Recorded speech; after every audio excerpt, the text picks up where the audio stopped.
You have been telling yourself that nobody noticed, that all those years of holding on, of getting up again, of trying one more time, happened in the dark where no one could see.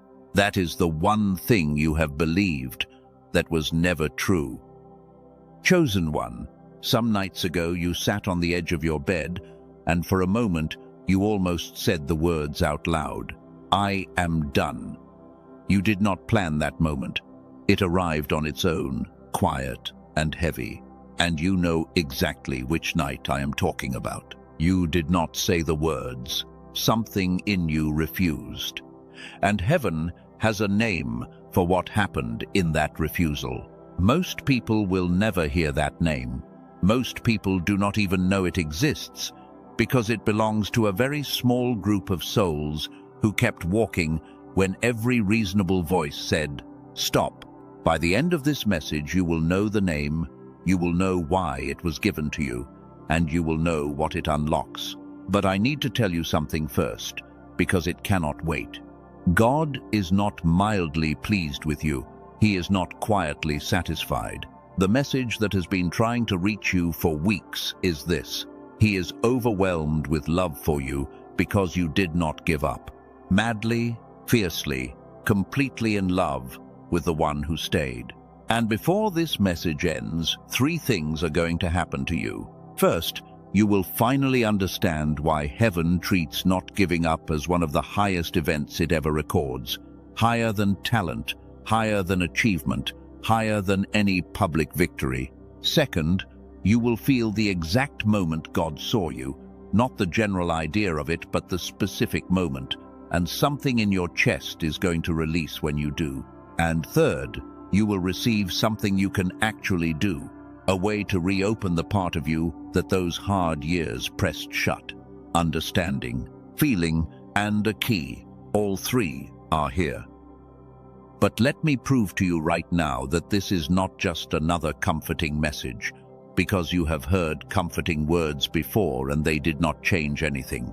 Here is something you live with every single day. You can hold everyone else together. You are the one people call. You are the one who shows up, who fixes, who carries, who prays for others. And yet at night, when the carrying is done and the house is quiet, a wave of exhaustion moves through you that feels older than tiredness. You have wondered if something is wrong with you. You have asked why the strong one feels this close to the edge. You have been explaining it as weakness, or weak faith, or some flaw in your character that everyone else seems to have solved. That explanation is wrong, and it has been wrong for years. What is actually happening has a structure to it, a real mechanism, and I'm going to open it completely later in this message. But here is the first piece of it. That exhaustion is not proof that you are failing. It is the signature of a person who has been operating far beyond their visible resources for a very long time. Failing people do not feel that specific weight. Only enduring people do. Feel how something in your shoulders drops just hearing that. That small release is your body recognizing a truth your mind was never given permission to accept. And the full mechanism behind it, why endurance costs what it costs, and what was quietly working against you the whole time, is coming. Stay with me. If that exhaustion is yours, if you know that night on the edge of the bed, then this message found the right soul. And I want you to mark this moment before we go deeper. In the comments below, write these words: I did not give up, not for anyone else to admire. Write it as a testimony between you and the one who watched you earn every letter of it. Something happens in the spirit when a hidden victory is finally spoken. Now let me speak plainly about what this message is, because you deserve honesty. At certain moments I will step aside and let words come through that carry a weight beyond mine. When those moments arrive, you will feel the difference. This is one of them now, the first of only a few, so listen closely.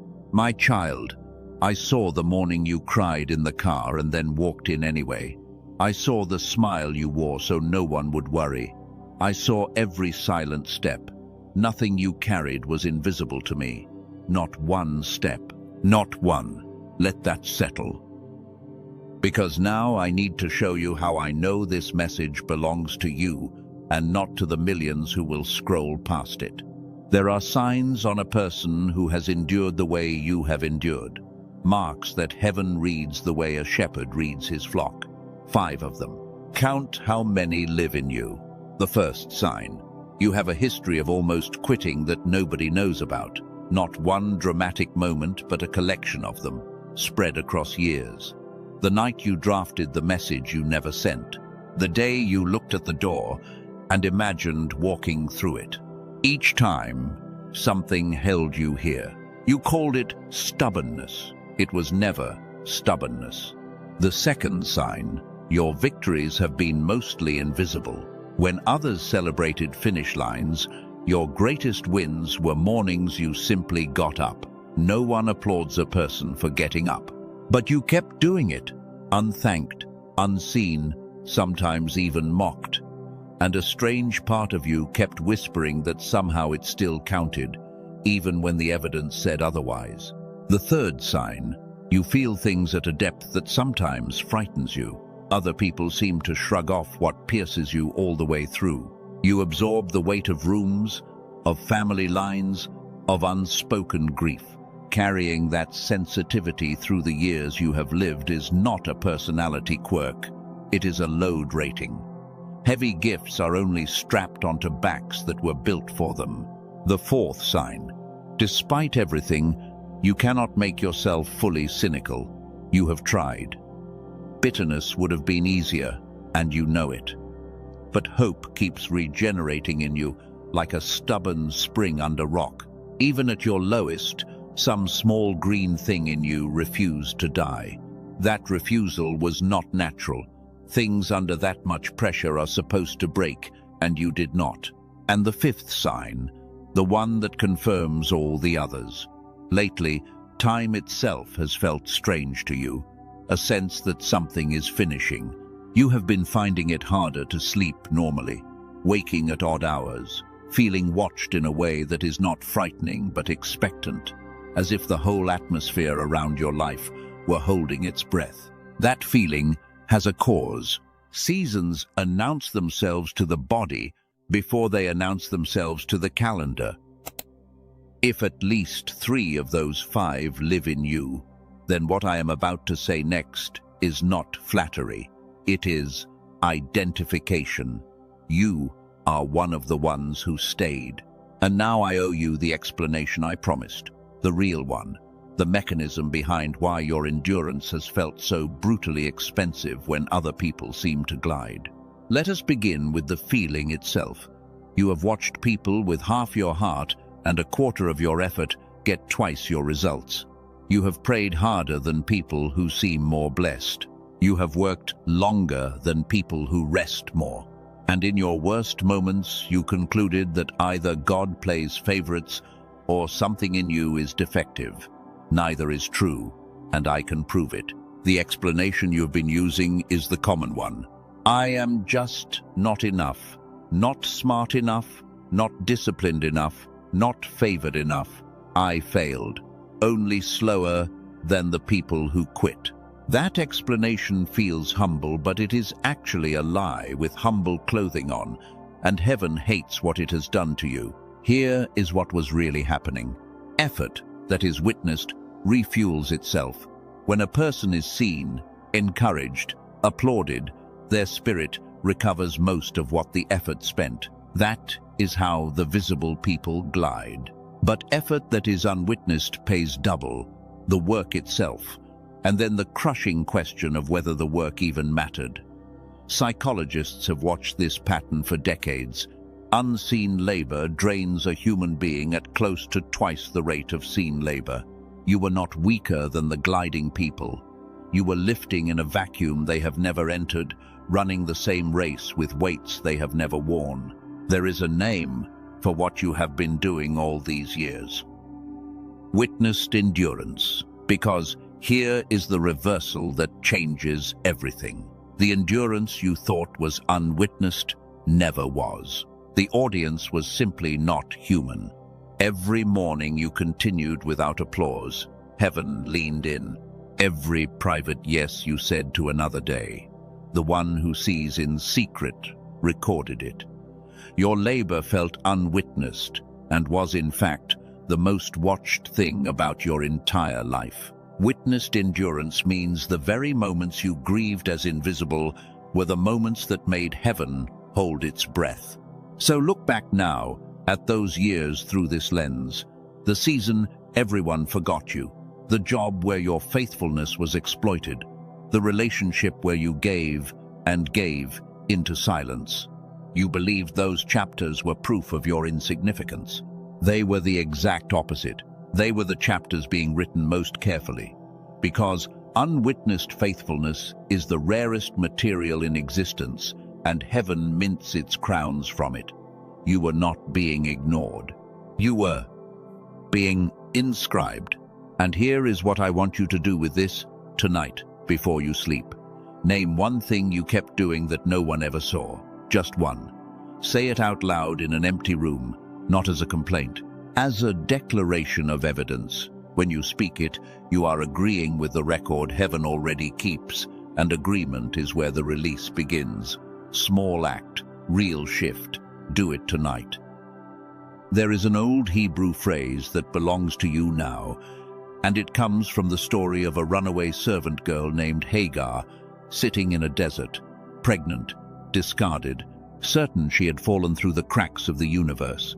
She was the least witnessed person in her entire world, and in that desert she became the first person in all of Scripture to give God a name. She called him El Roy, the God who sees me.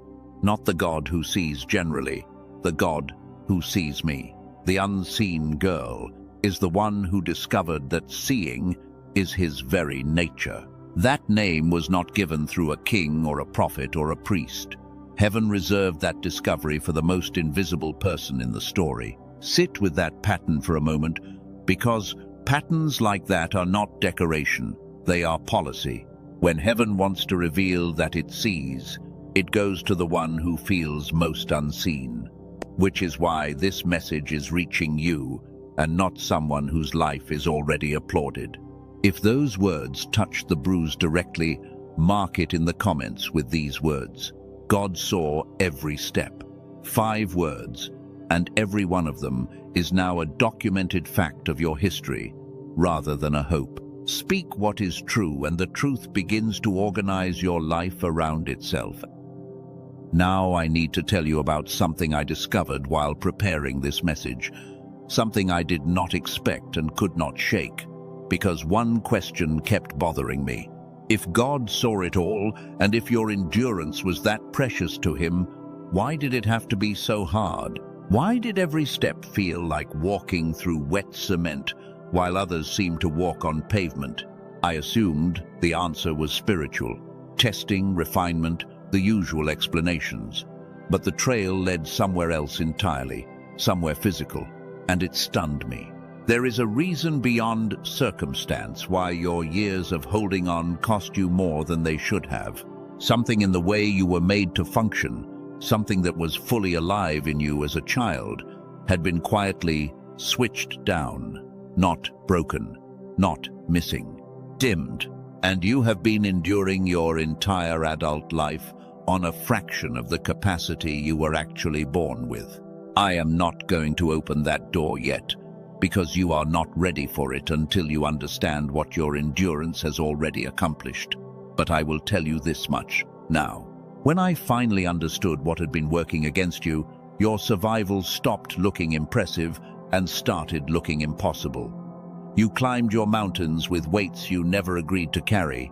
Later in this message, I will show you exactly what was dimmed, who discovered it, and the simple way it has been coming back on for thousands of ordinary people.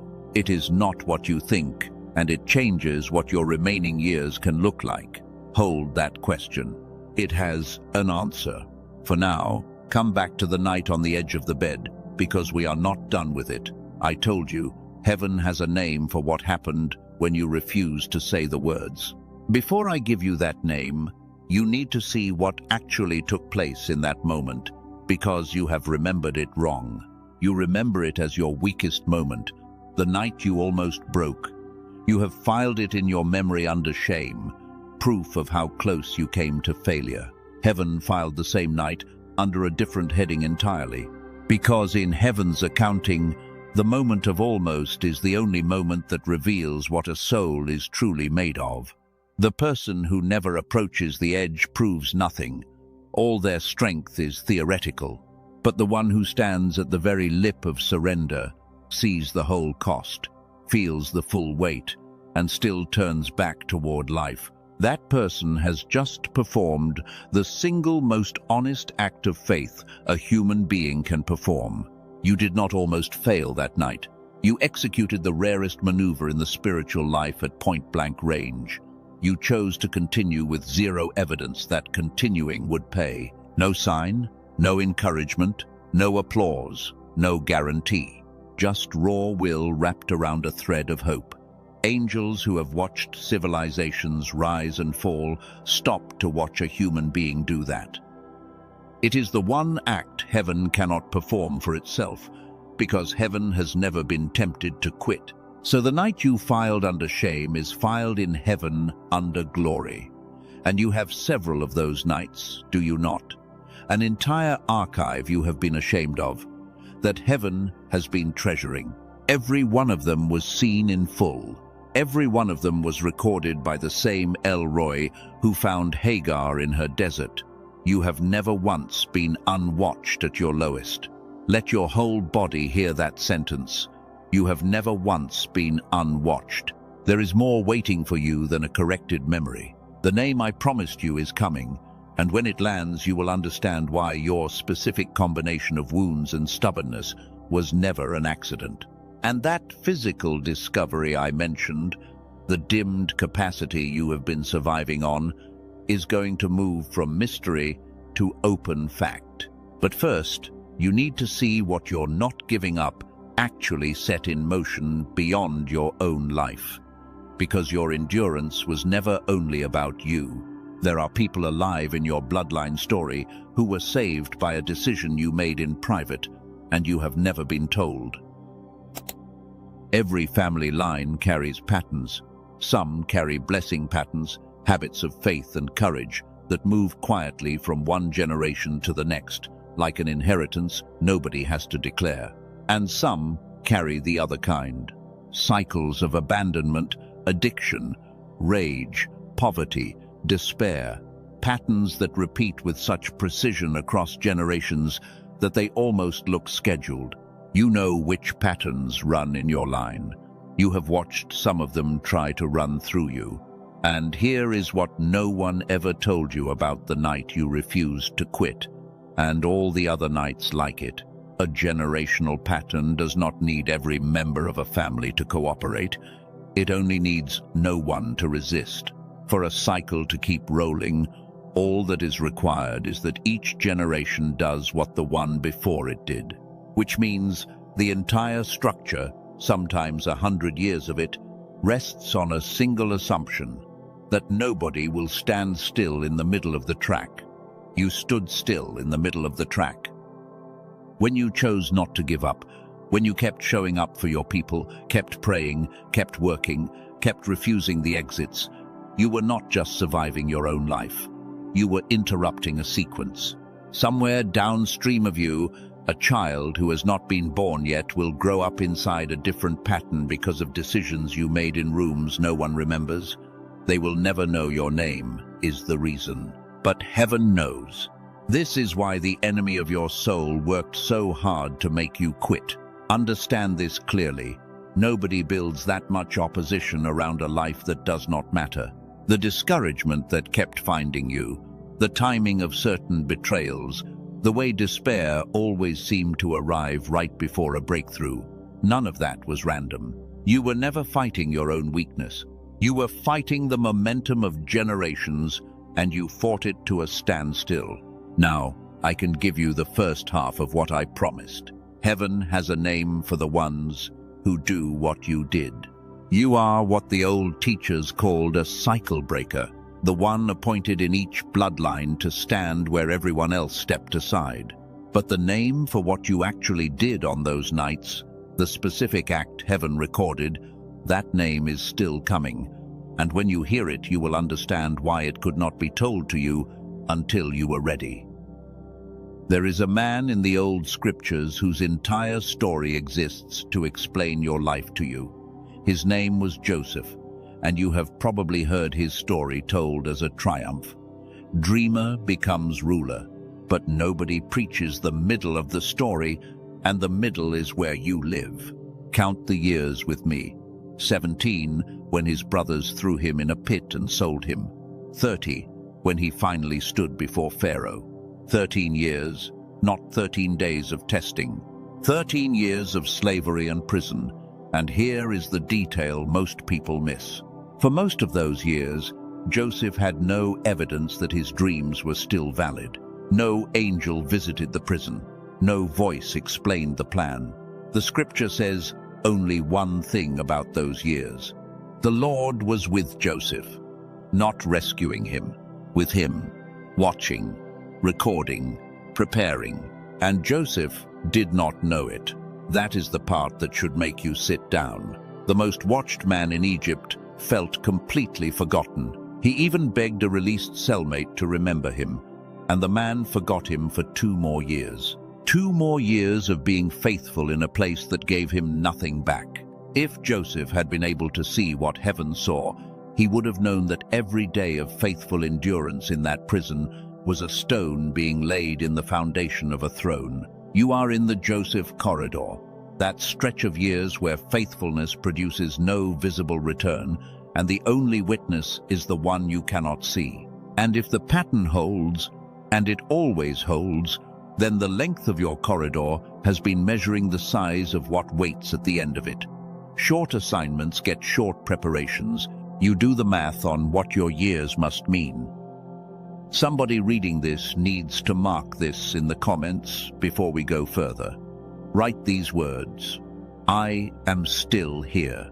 Because that sentence, plain as it looks, is the entire testimony of Joseph in 4 words, and it is yours too. The pit did not keep you. The prison did not finish you. Write it as a fact, because it is one. Now, I promised you this message would not only comfort you, but explain you.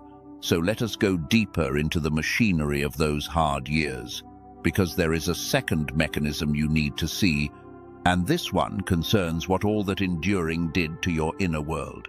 Here is the symptom. Somewhere along the way, you went numb in a specific place. Not everywhere.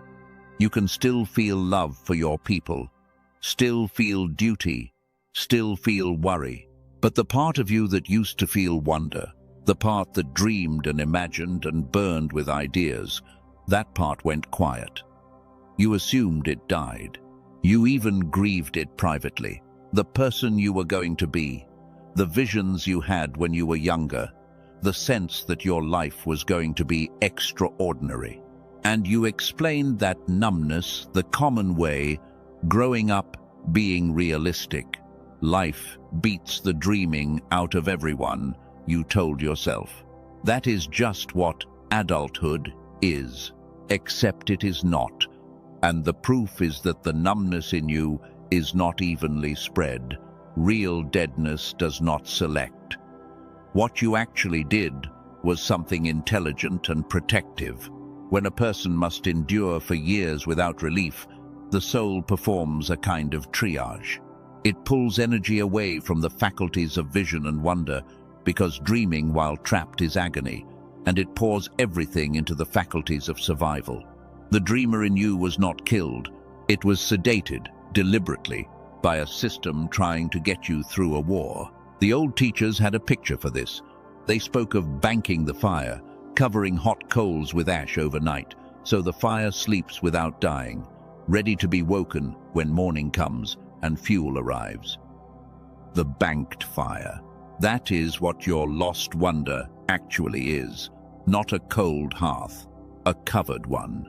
Underneath the ash of all those surviving years, the original fire of who you were made to be is still holding its temperature, waiting for one thing only, for someone to move the ash and breathe on it. So, the numbness you grieved as death was actually evidence of wisdom. Your soul refused to let the most precious thing in you burn out in the worst season. It hid your fire from your own despair. Look back at the person you have judged for years as diminished and see what was really happening. You were not fading, you were being preserved. And the waking of that fire is not a mystery reserved for the lucky. There is a way the ash gets moved, and part of it is happening right now, this very moment, because recognition is the first breath on the coals. But there is a physical part of the story too, the part I hinted at earlier, the dimmed capacity. I want you to notice that these two things are pointing at each other. A banked fire in the soul, a switched down capacity in the body. When you see how they connect, and you will before this message ends, the whole architecture of your survival is going to make sense in a single moment. Here is something you can do tonight, alongside naming your unseen faithfulness. Find one small ember behavior and do it for 5 minutes. Something the younger you loved that costs nothing.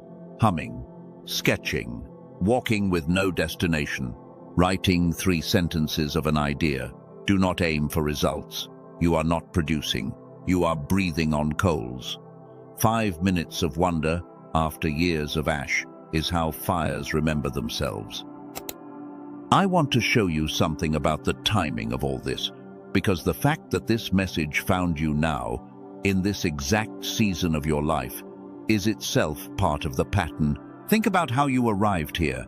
You did not search for this. It appeared the way certain things have been appearing lately. The repeated numbers, the dreams that feel different from ordinary dreams.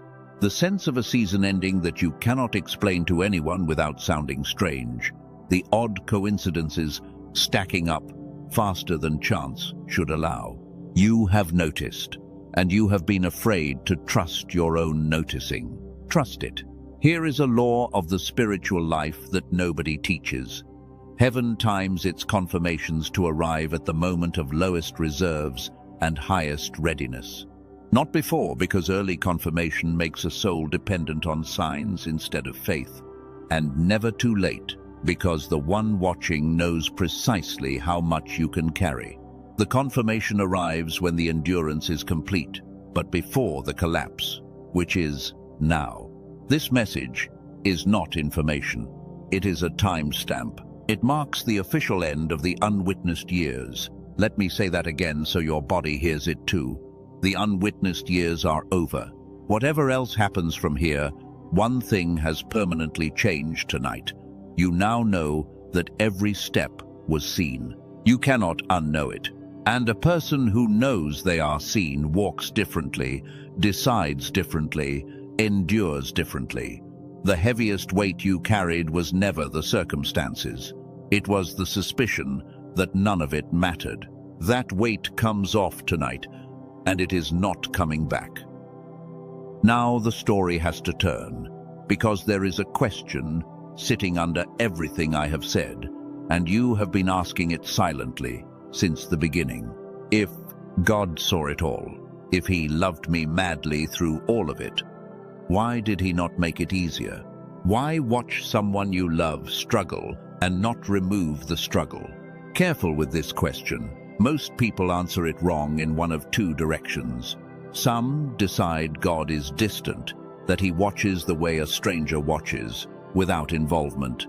Others decide the struggle was punishment, that they somehow deserved the wet cement years. Both answers have been whispering at you for a long time. Both are false, and the true answer is stranger and better than either. The true answer has 2 layers. The first layer is about what endurance builds, and I will open it now. The second layer is the physical one, the discovery about what was dimmed in you, and we are drawing very close to it. Hold both questions in your hands. Why did He allow the weight? And what exactly was working against me beneath the surface? 2 questions. One answer in 2 parts. Here is part 1. There are two kinds of gifts a father can give a child. The first kind is a finished thing, a toy, a sum of money, an answer. The child receives it, enjoys it, and remains exactly who they were. The second kind is an unfinished thing, a field, a workshop, a problem worthy of them. The child receives it and is changed by the receiving, because the gift requires them to become someone in order to hold it.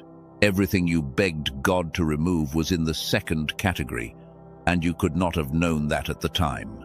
Nobody can see it from inside the struggle. But look at the evidence now, from this side of the years.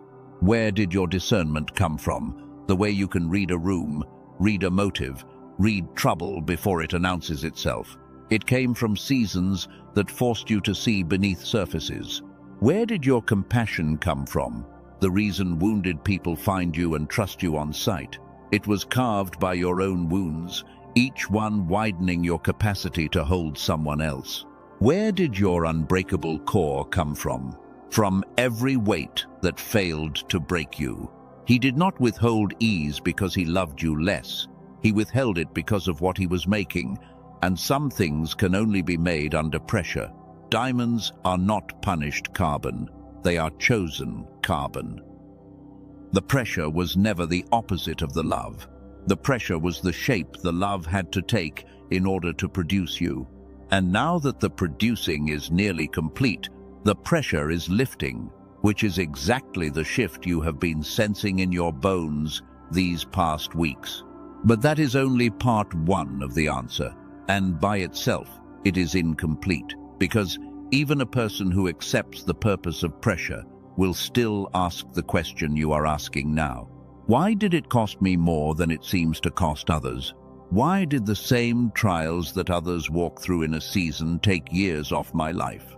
Purpose explains the weight. It does not explain the exchange rate.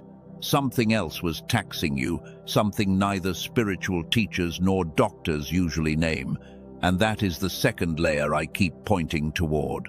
We are close now. Two more things must be set in place first, and both of them are about you being seen. Here is the first. I want to take you back to a specific category of moment, and I want you to let yourself actually remember one as I describe it. The prayers you decided had gone unanswered. You have a list. Everyone who has endured has a list. The healing that did not come when you asked. The door that stayed shut for years. The person who did not stay. The rescue that arrived late or seemed not to arrive at all. And each entry on that list left a small scar of the same conclusion. He heard me and said no, or worse, he did not hear me at all. You explained those silences the way most people do. Either my faith was too weak, or the answer was no, or heaven does not work the way I was taught. And you adjusted. You kept believing, but you started praying smaller, asking for less, protecting yourself from disappointment by lowering your hopes before heaven could decline them. Be honest. Your prayers today are more careful than they used to be. That carefulness is a wound acting like wisdom. Now watch what the record actually shows, because the pattern in your life is not what you think it is. Go back to the biggest entries on your unanswered list, the ones that broke your heart, and look at what stood behind each door that did not open, the relationship you begged to keep, and who you would have become inside it. The opportunity you begged to receive, and where it actually led the people who received it. The timeline you begged heaven to honor, and what would have arrived too early if it had. You cannot see all of it yet, but you have lived long enough to see some of it, and some is all this needs, at least once in your life. And you know the moment, I mean. A devastating no later revealed itself as a rescue. That is not coincidence. That is a policy showing itself. The old teachers said it plainly. God answers every prayer of the faithful, but he reserves the right to answer the prayer beneath the prayer. You asked for the door. He heard the life you were really asking for, and he refused everything that would have cost you that life, including some things you wanted with your whole heart. There is a name for this that I want you to keep. The deeper yes. Every no that ever crushed you was the visible edge of a yes operating below your sightline, a yes to the version of you that had to survive the no in order to exist. The prayers were never unanswered. They were answered at a depth you could not watch in real time. And the person hearing this message right now is one of the answers. You, as you are, discernment and compassion and unbreakable core included, are what all those refusals were protecting. So take out the old list tonight, the unanswered list, and read it one more time. But this time, next to each entry, ask a single question. Who did surviving this make me? Do not rush the answers. Somewhere in that exercise, usually around the second or third entry, a lifetime of quiet resentment begins to dissolve. It is one of the most important hours you will ever spend, and no one can spend it for you.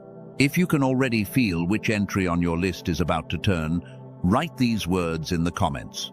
The no was a yes. 4 words that flip a decade. Speak them and watch what loosens. And now the second thing that must be set in place. It is time for you to hear the name, the one I promised at the very beginning, the name heaven has for what you did on the night you almost quit and did not. I need you to understand what happened in you at the mechanical level that night, because you have never examined it. In that moment, every rational system you have was voting to quit. Your mind had the evidence lined up.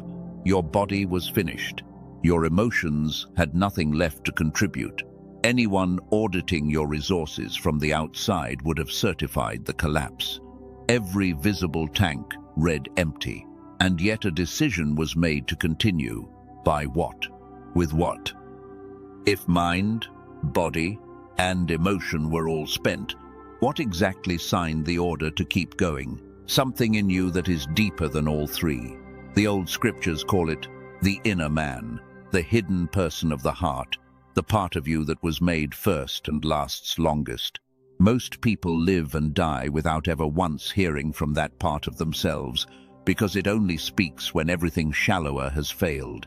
It is the last vault, and it only opens under total siege. Your siege opened it, and out of it came not a feeling, not a thought, but a word, quiet, wordless, and absolute. Yes. Not yes to the pain, not yes because things would improve. You had no evidence they would. Yes to life itself. Yes to one more morning with the account overdrawn. The smallest word in existence, spoken by the deepest part of a human being, with nothing behind it but its own will. Heaven calls that word the quiet yes, and I need you to hear what heaven knows about it. It is the single strongest force a mortal can generate. Mountains of talent do not impress the one who made talent. Achievements do not move him. He has watched empires build and crumble like sandcastles. But a quiet yes, spoken in the dark, by an exhausted soul, with zero evidence and zero audience, is the one human act the scriptures record as making God rejoice over someone with singing. That is what you did, possibly more than once, possibly dozens of times across the years, each yes logged, each one compounding. And this is why the love I described at the start of this message is not sentimental exaggeration. He is madly in love with you the way a father is undone by a child who chose to trust him in the dark. The intensity is proportional to what the yes cost you. Nobody who glided has ever been loved for their gliding. You were loved for the most expensive thing you ever produced, and you produced it in secret, again and again, with no idea anyone was watching. Stop and feel the reframe complete itself. The nights you filed under shame, the exhaustion you filed under weakness, the refusals you filed under unanswered, the numbness you filed under loss. Every file was mislabeled. Shame was glory. Weakness was double-weighted endurance. Unanswered was the deeper yes. Loss was the banked fire. Your entire archive has just been recatalogued, and the person in those files is not who you thought you were. You are one of the ones who said yes in the dark. Heaven does not have many of you. Which brings us to the edge of the physical mystery. And this time we are going through the door, because here is the question that should now be burning. If my yes was that powerful, if heaven prized it that highly, why did generating it nearly kill me? Why does a force that makes God sing cost a human being everything to produce? Part of that cost was real and necessary, the pressure that produces diamonds. We covered it.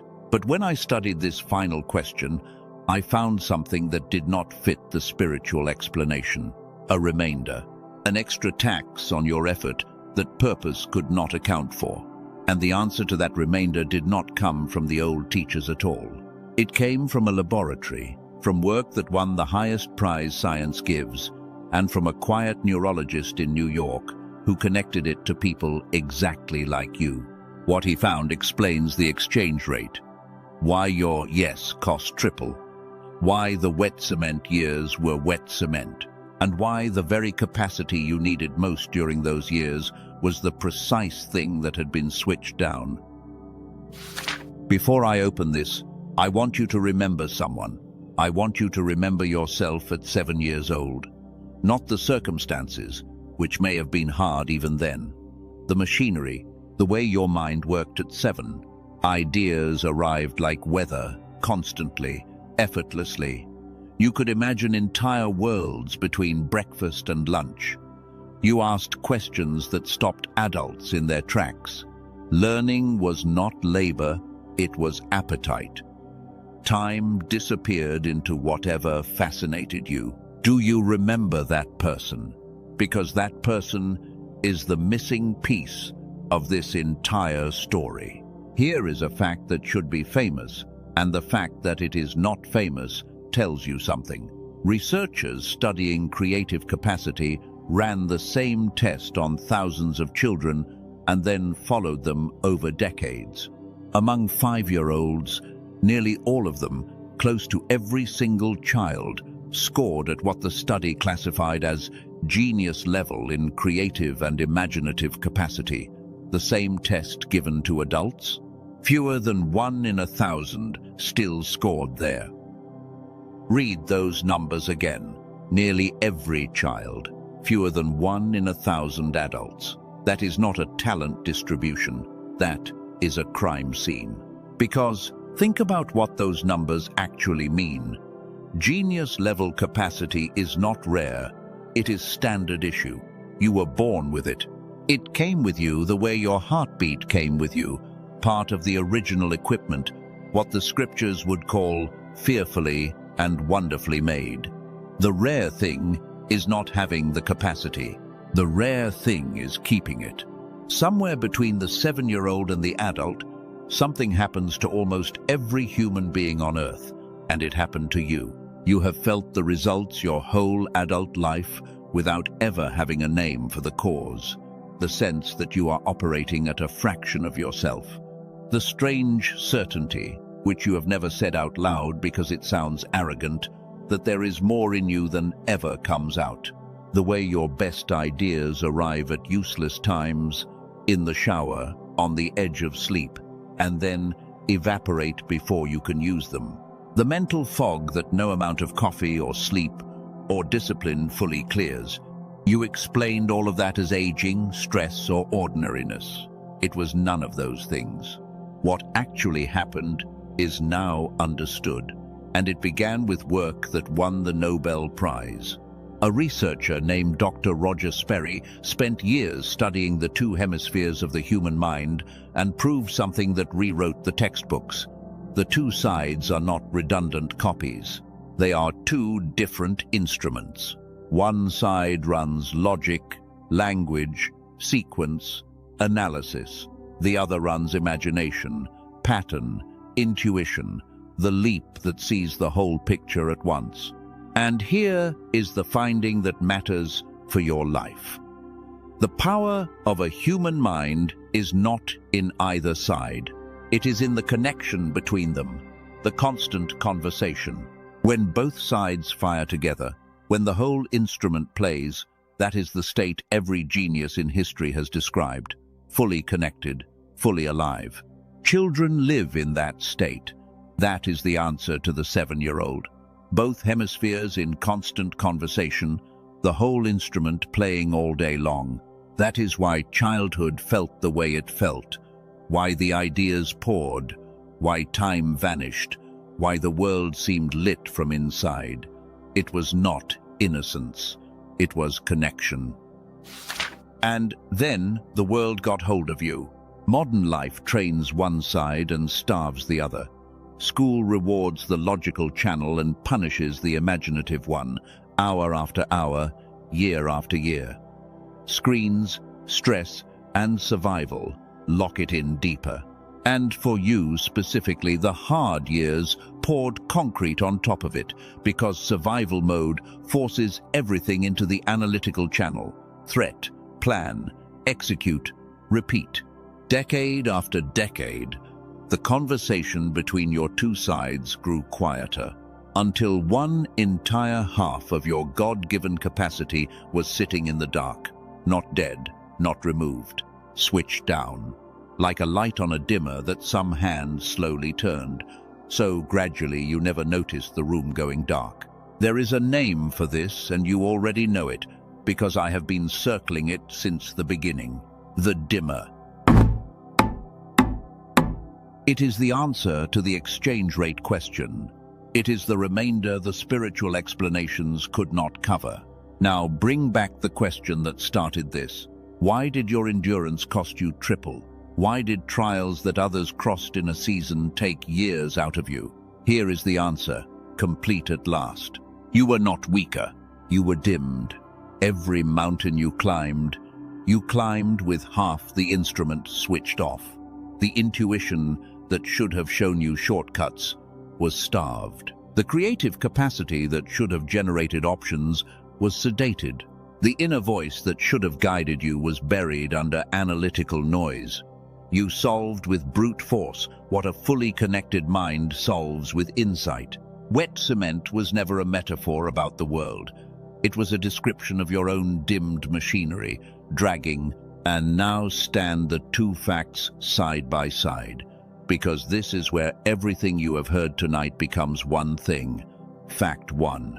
You endured on a fraction of your capacity. Fact 2. Heaven counted your endurance as the most precious force a mortal can generate. Put them together. The quiet, yes, you produced in the dark, was produced with half your instrument switched off. You did the most valuable thing a human can do while carrying a handicap you never knew you had. That is what he saw. That is the full content of the words madly in love. Not a father mildly proud of a struggling child. A father watching a child run the race of their life with weights hidden in their shoes, refusing to quit, never once complaining about weights they could not even see. If the love seemed too intense to be believable at the start of this message, it should make perfect sense now. And it also means something about your future that I need you to sit all the way into. If you accomplished your survival at a fraction of capacity, then your survival is not the measure of you. It is the floor. Everything you have ever done was done dimmed. You have never once seen yourself at full brightness. Neither has your family, neither has your calling. The most interesting question in your life is no longer what happened to me. It is what happens when the dimmer turns back up. Let yourself see it for a moment. You wake, and the fog is simply not there. The way a headache is simply gone one morning, and you notice its absence like a presence.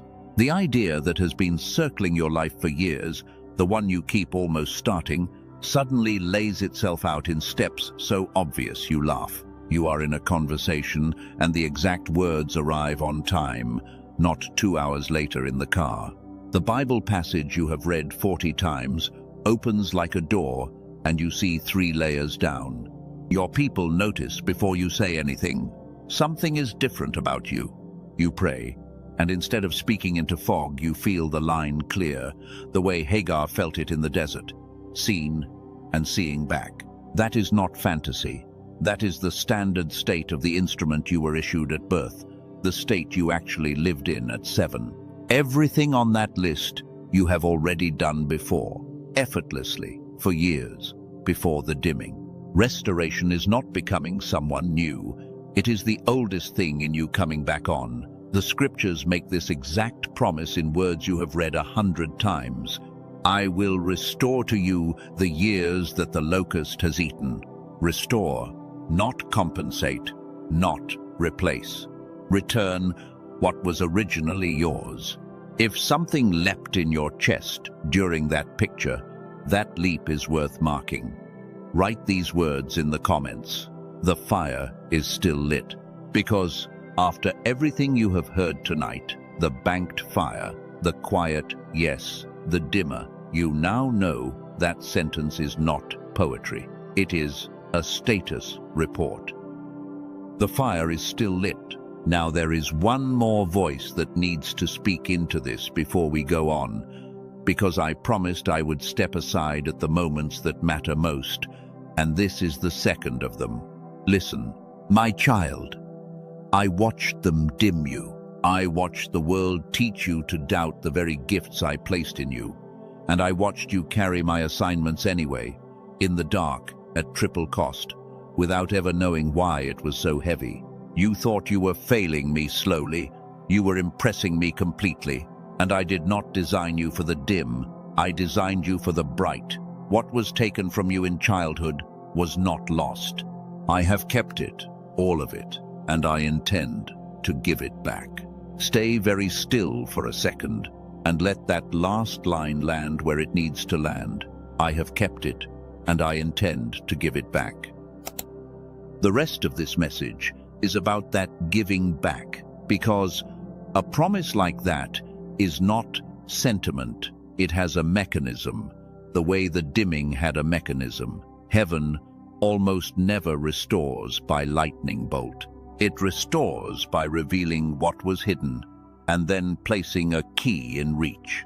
And the key I mentioned at the very beginning, the third thing I said you would receive tonight, is closer than you think. But before any key can matter, something else has to happen first, because there is a final wound we have not touched, and it is the deepest one.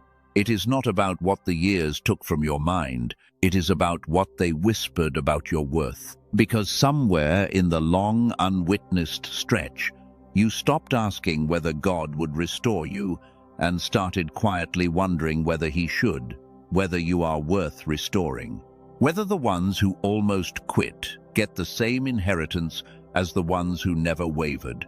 That question has teeth, and until it is answered, no restoration can hold.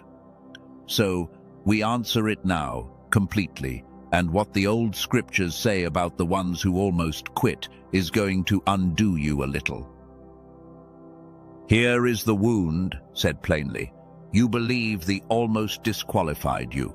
You believe there are two classes of faithful people, the ones who never wavered, shining and unbroken, and the ones like you, who made it through but barely, dragging, doubting, almost quitting a dozen times. And you have quietly assumed that heaven grades on that curve, that the never-wavered class gets the full inheritance, and the barely-made-it class gets a participation mercy, a seat near the back of the kingdom.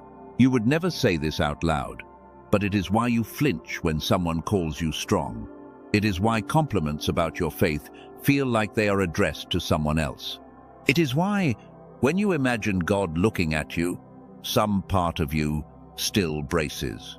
The bracing is the tell. You are waiting for the review to turn critical because you have read your own file and you know about the almosts. So let us open the actual record, the one heaven wrote, and see how it treats the ones who almost quit. Because the record is not what you have assumed, and this is the part that undoes people. There was a prophet named Elijah, and he was the fire and thunder prophet, the one who faced down 450 false prophets on a mountain and won, the strongest of the strong. And do you know where we find him? In the very next chapter, under a solitary tree in the wilderness, asking God to take his life. Those are the words on the page. It is enough. Now, Lord, take away my life. The greatest prophet of his generation, one chapter after his greatest victory, praying for death because he could not take another step. Now pay close attention to what heaven did, because this is policy, not anecdote. No rebuke arrived, not one syllable of disappointment. Instead, an angel was dispatched, and the angel brought two things, food and sleep. The prophet ate and slept, and the angel came back a second time and said one of the most tender sentences in all of Scripture, "Arise and eat, because the journey is too great for you." The journey is too great for you. Heaven looked at a man at the absolute end of himself, a man actively asking to be done, and its official response was not shame, it was acknowledgement. The load was real, the exhaustion was justified. The collapse was not sin, it was arithmetic. And then, and only then, after rest and food and gentleness, God gave Elijah his next assignment. And it was bigger than any assignment he had received before the breakdown. Read that pattern again, because it demolishes the two-class system. The man who asked to die was not demoted. He was fed, rested, and promoted. Heaven does not grade the almosts against you. Heaven reads the almosts as proof of load. Big almosts mean big assignments. The only people who never come close to quitting are the people who were never asked to carry anything serious.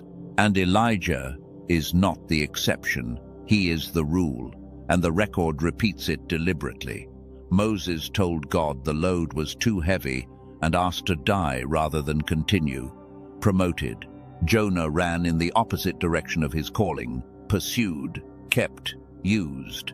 Jeremiah cursed the day of his own birth in the middle of his prophetic career, kept writing scripture. Peter denied even knowing Jesus 3 times, out loud, with witnesses, at the exact moment it mattered most. And the risen Christ sought that specific man out on a beach, cooked him breakfast, and handed him the keys to the entire early church. Do you see what the record is doing? It goes out of its way, case after case, to show heaven promoting the ones who broke, not despite the breaking, through it. The scriptures could have given us a lineup of flawless heroes. Instead, they gave us a lineup of people who almost quit, and a God who kept every single one of them. That is not carelessness. That is the point being made as loudly as a book can make it. The almost does not disqualify you. In the economy of heaven, the almost is a credential. So here is the answer to whether you are worth restoring, and I want you to receive it in the form of a question. If heaven fed Elijah instead of firing him, if Christ cooked breakfast for the man who denied him, what exactly do you imagine God wants to do with the one who never denied, never fully ran, never actually said the words, "I am done," but only came close and kept walking? You are not at the back of that lineup. By the record itself, you are ahead of it. Somebody needs to put down 20 years of quiet bracing right now. In the comments, write these words. The almost was a credential, and mean it, because you now have chapter and verse behind you. Now, before we move to what comes next, I want to do something with you rather than say something to you. This will take 1 minute, and it matters. Notice your body right now, exactly as it is. Do not change anything yet. Somewhere in you there is a specific place where the bracing lives, the waiting for the review to turn critical. For most of the enduring kind, it sits in one of 3 places: the jaw, the chest, just under where a breastplate would sit, or the stomach, a low, permanent clench you stopped noticing years ago. Find yours. Take your time. There it is. Now breathe in slowly, and as you do, imagine the words, The journey is too great for you being spoken directly into that spot, not as criticism, as acknowledgement, the way the angel meant it. And as you breathe out, let the spot answer however it wants to answer. You may feel it loosen a little. You may feel heat or heaviness, or the sting of tears arriving from nowhere. That is not imagination. That is a held place hearing, for the first time, that the load was real. Stay with it for one more breath. Good. What you just felt, even if it was faint, is important evidence. The bracing is not permanent. It responds. It has simply never been addressed before, because nobody ever told you that the exhaustion was justified. Remember that spot. We will return to it before this message ends, and something is going to be placed there. I hear the question forming in some of you, the skeptical one, and I honor it, so let us say it out loud. This all sounds beautiful, but words are easy. I have heard beautiful words before. I cried at a message like this once, felt lifted for 2 days, and then life came back and nothing had actually changed. Why is this different? That is not cynicism. That is data, and you are right to hold it up. So look carefully at what your own data actually shows. The messages that faded gave you feeling without mechanism. They told you God loved you, and you believed it for exactly as long as the feeling lasted, because nothing underneath your life had been explained or altered. Feeling is weather. It burns off. But consider what has happened in this hour, because it is structurally different. You did not just receive comfort. You received machinery. You now know why unwitnessed effort drains at double rate, and why yours was never unwitnessed. You know what the numbness was protecting. You know why every no was load-bearing. You know what was dimmed, when it was dimmed, and by what. You cannot unknow any of it, and knowledge of mechanism does not burn off with the feeling. It keeps working in the dark, the way a seed keeps working under soil. Beyond that, there is one more difference, and it is the biggest one. The messages that faded asked nothing of you and offered no key. This one is about to do both. The feeling may fade this week. What comes next is not a feeling, and one more voice needs answering before we cross over, quieter than the skeptic and far older. It is the voice that says all of this applies to other people, that you are the exception, that even if heaven restores the enduring kind as a category, your particular case has some flaw in it, some disqualifying detail only you know about. The thing you did in that season you do not discuss. The years you were angry at God and did not pretend otherwise. The doubt you still carry on Tuesdays. Listen to me.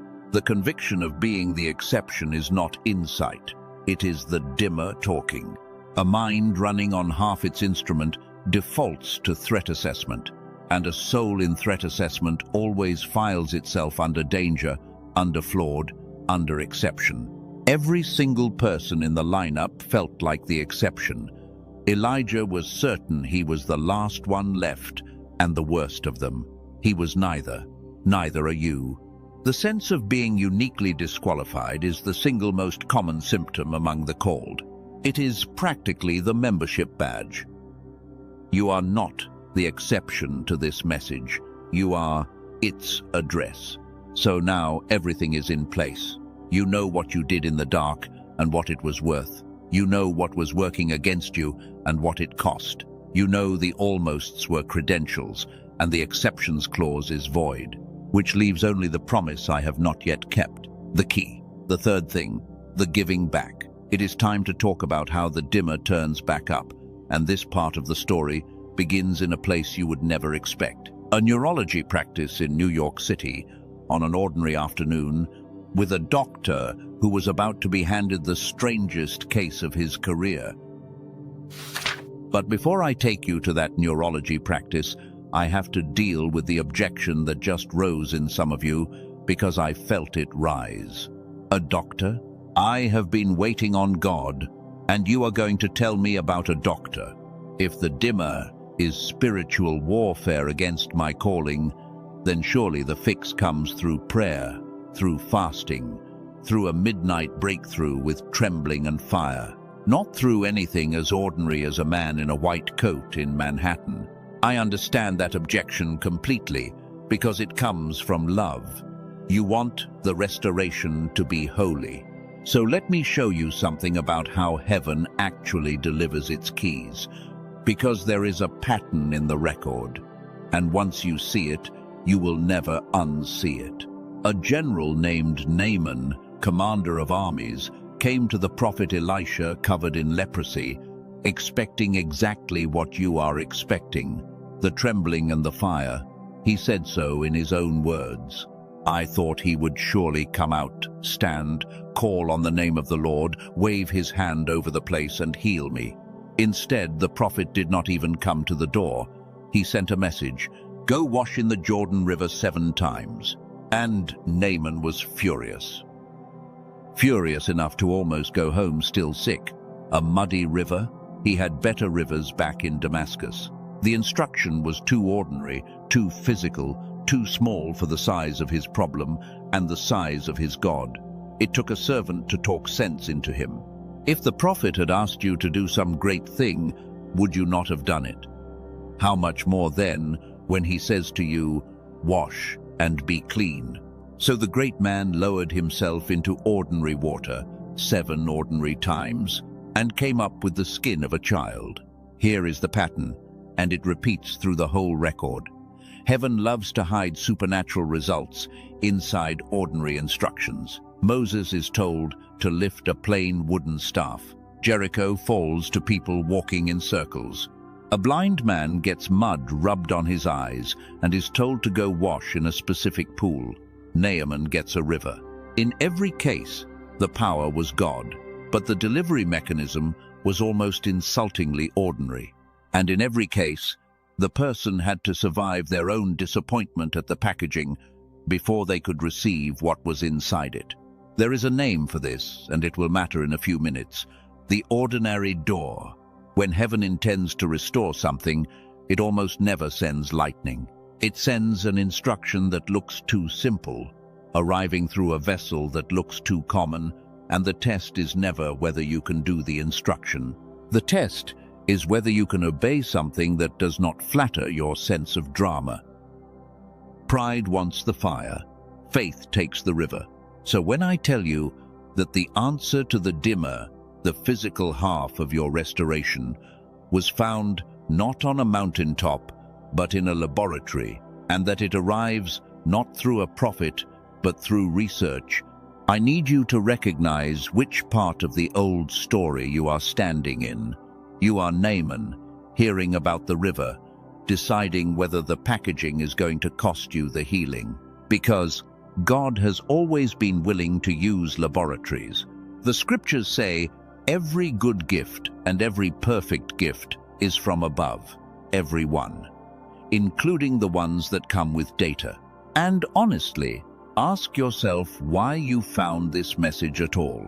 You did not go looking for a teaching about witnessed endurance that would end at a neurologist's door. This found you tonight. In the exact season, your reserves ran lowest and your readiness ran highest, right after years of praying for exactly this kind of help. You have already seen tonight that the timing of confirmations is never accidental. Stay in that awareness as we walk through this next door. A neurologist in New York City. He has spent his career on the human mind, the real thing, patients and scans and case files, not theory. And the case that changed the direction of his work was, on paper, unremarkable. A woman in her 40s, professional, responsible, devout, exhausted. She sat down in his office and did not describe a disease. She described a disappearance. She said, "Doctor, I used to be brilliant," and then she apologized for saying it the way you would apologize. She told him about her childhood, the ideas, the art, the way teachers pulled her mother aside to whisper about her potential.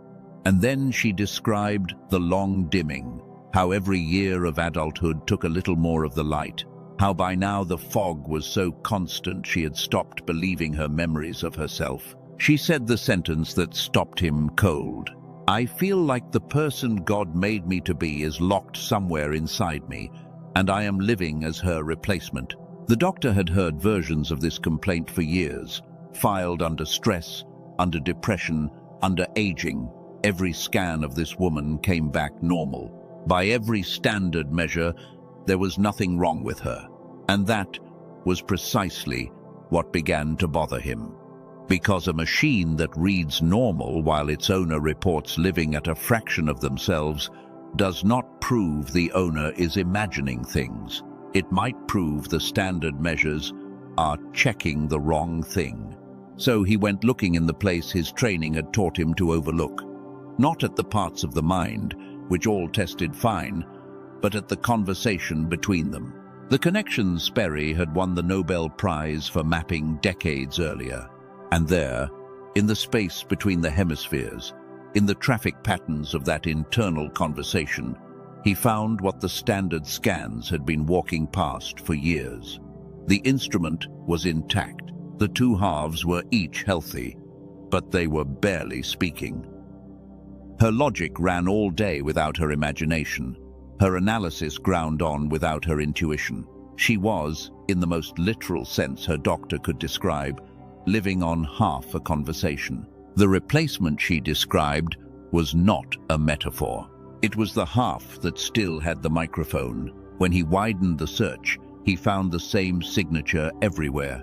Responsible adults, high-functioning, scans normal, all reporting the same disappearance, all running the same half-conversation. And the ones who reported it most painfully were not the laziest people. They were the most enduring ones, the ones whose lives had demanded decades of survival mode.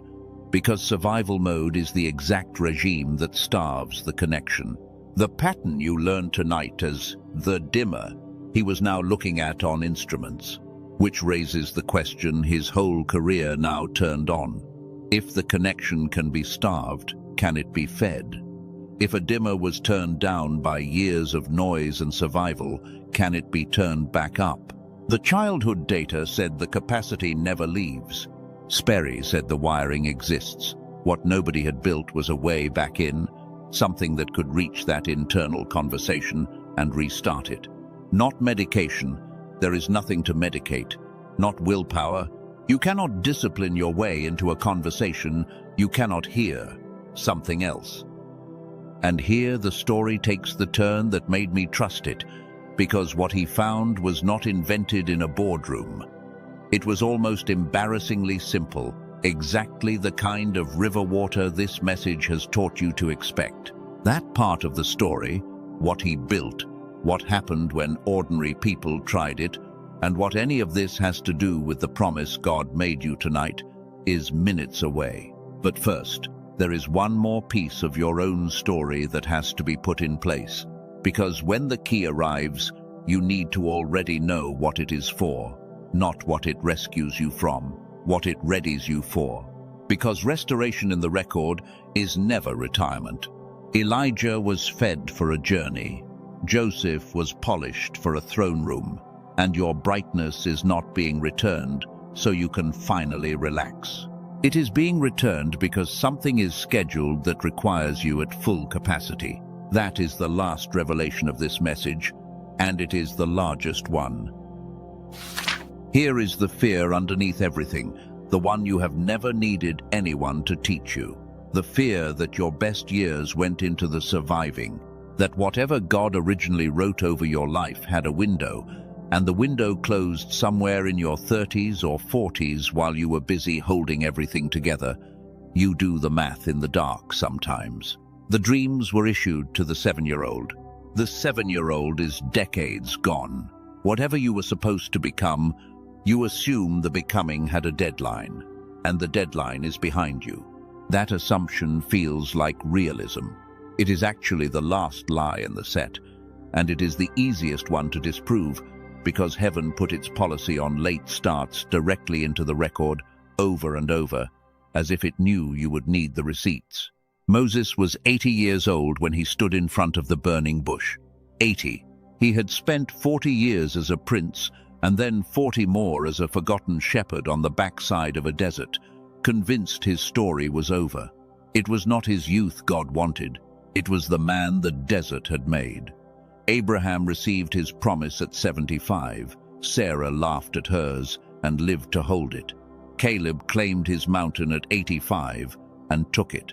Anna the prophetess met the child she had waited for at 84, having prayed in the temple. Through a lifetime everyone else would have called wasted. Do you notice what heaven keeps doing?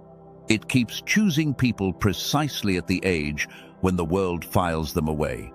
That is not accident. That is taste. And there is a reason for the taste, a mechanical one, and it connects to everything you have learned tonight. Early brightness is cheap. Every child has it, nearly all of them. The study told you so. What is rare, what heaven waits decades to harvest, is brightness plus endurance. Capacity that has been tested, fire that has survived being banked. A person restored at 50 carries something a gifted 20-year-old cannot possibly carry. The entire archive of quiet yeses, the discernment, the compassion, the load rating. Restore the brightness to that person, and you do not get a genius. You get a weapon of mercy. That is what is scheduled. That is what requires you at full capacity. There is a name for this season you are entering. The old watchman divided the night into watches, and the deepest, darkest stretch belonged to the second watch. But the second watch had a secret. It is the watch during which the bridegroom arrives in the parable, the hour nobody expects, the shift where the faithful are found awake and rewarded precisely because staying awake through it cost the most. The second watch. Your late season is not the leftover of your life. It is the appointed watch, the one your whole story was arranged around. The world calls it too late. Heaven calls it on time. So let yourself actually see the assignment side of restoration, because you have only been picturing the relief side. Look further out.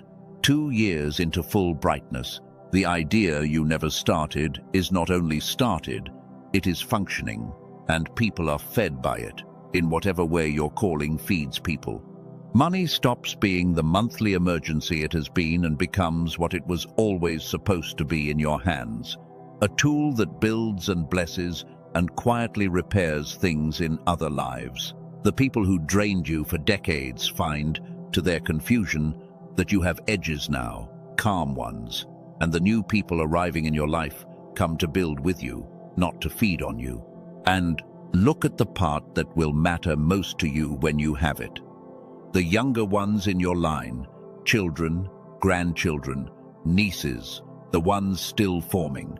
They get to grow up watching a restored person, not a surviving person. They get their picture of God from someone whose fire is visible. You know exactly what it cost you to grow up without that picture.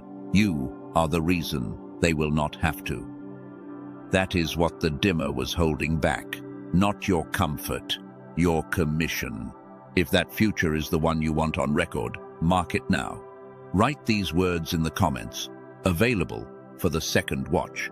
And if this message has fed you so far, press the like on your way back.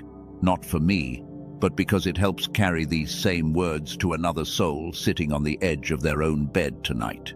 That is one more cycle you get to interrupt.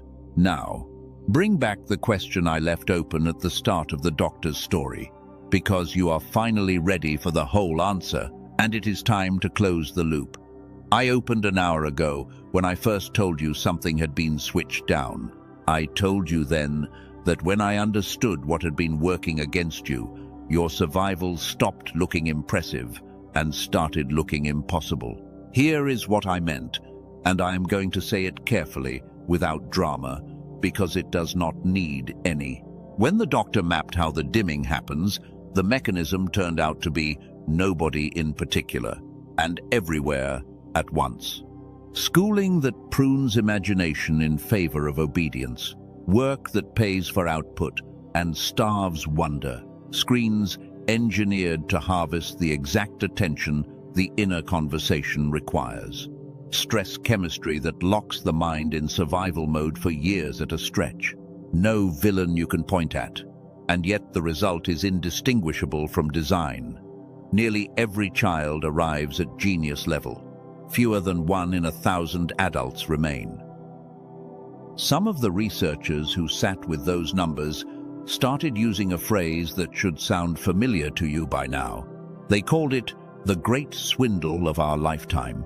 Something you were born holding was taken so gradually, so universally, that nobody ever filed a complaint. Your powers did not fade. They were traded away, and you were never once consulted on the trade. And the reason I need you to see it that way is not bitterness. It is legal standing in the spiritual sense. Because there is an enormous difference between asking God to improve you and asking God to return what was taken from you. The first is a request. The second is a restoration claim, and the scriptures are unambiguous about how heaven treats those. When the thief is found, he must restore double. I will restore to you the years the locust has eaten. The whole vocabulary of the promise is recovery vocabulary. You are not asking to become someone you never were. You are reclaiming equipment that was issued to you at birth, witnessed at age 7, and quietly confiscated by a world that had other plans for your attention. Heaven does not merely permit that claim.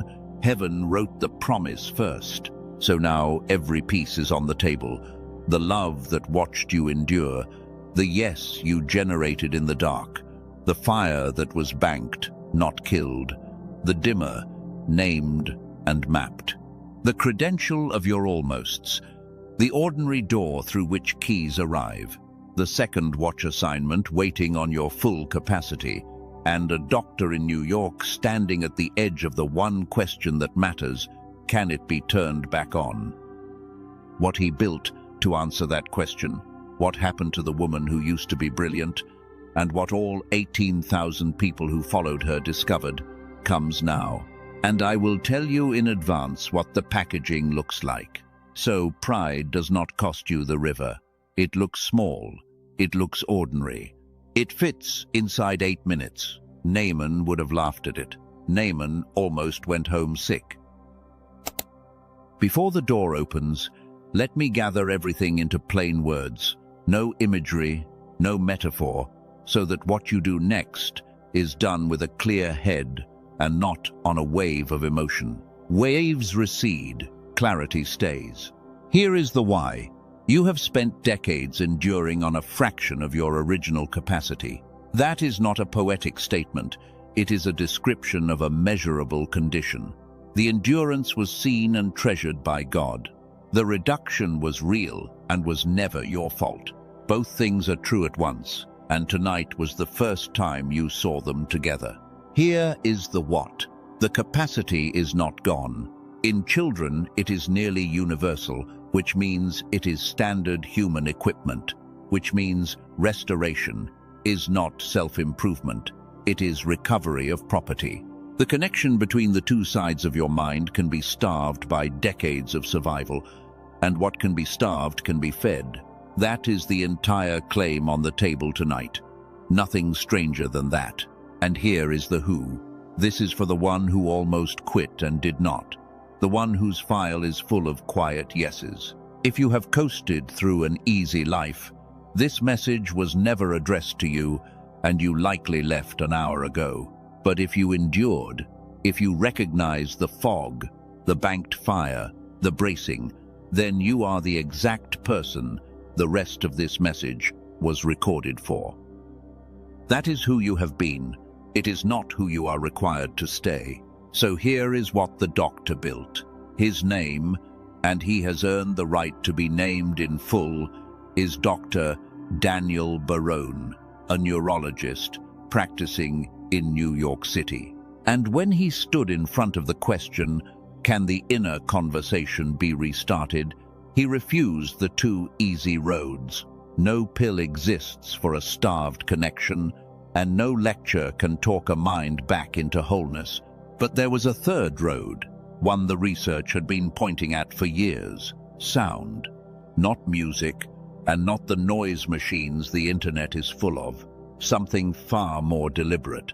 The two hemispheres, it turns out, can be invited back into conversation through the ears, because hearing is one of the few channels that reaches both sides of the mind at once, directly, beneath effort, beneath willpower, beneath all the analytical noise that survival mode generates.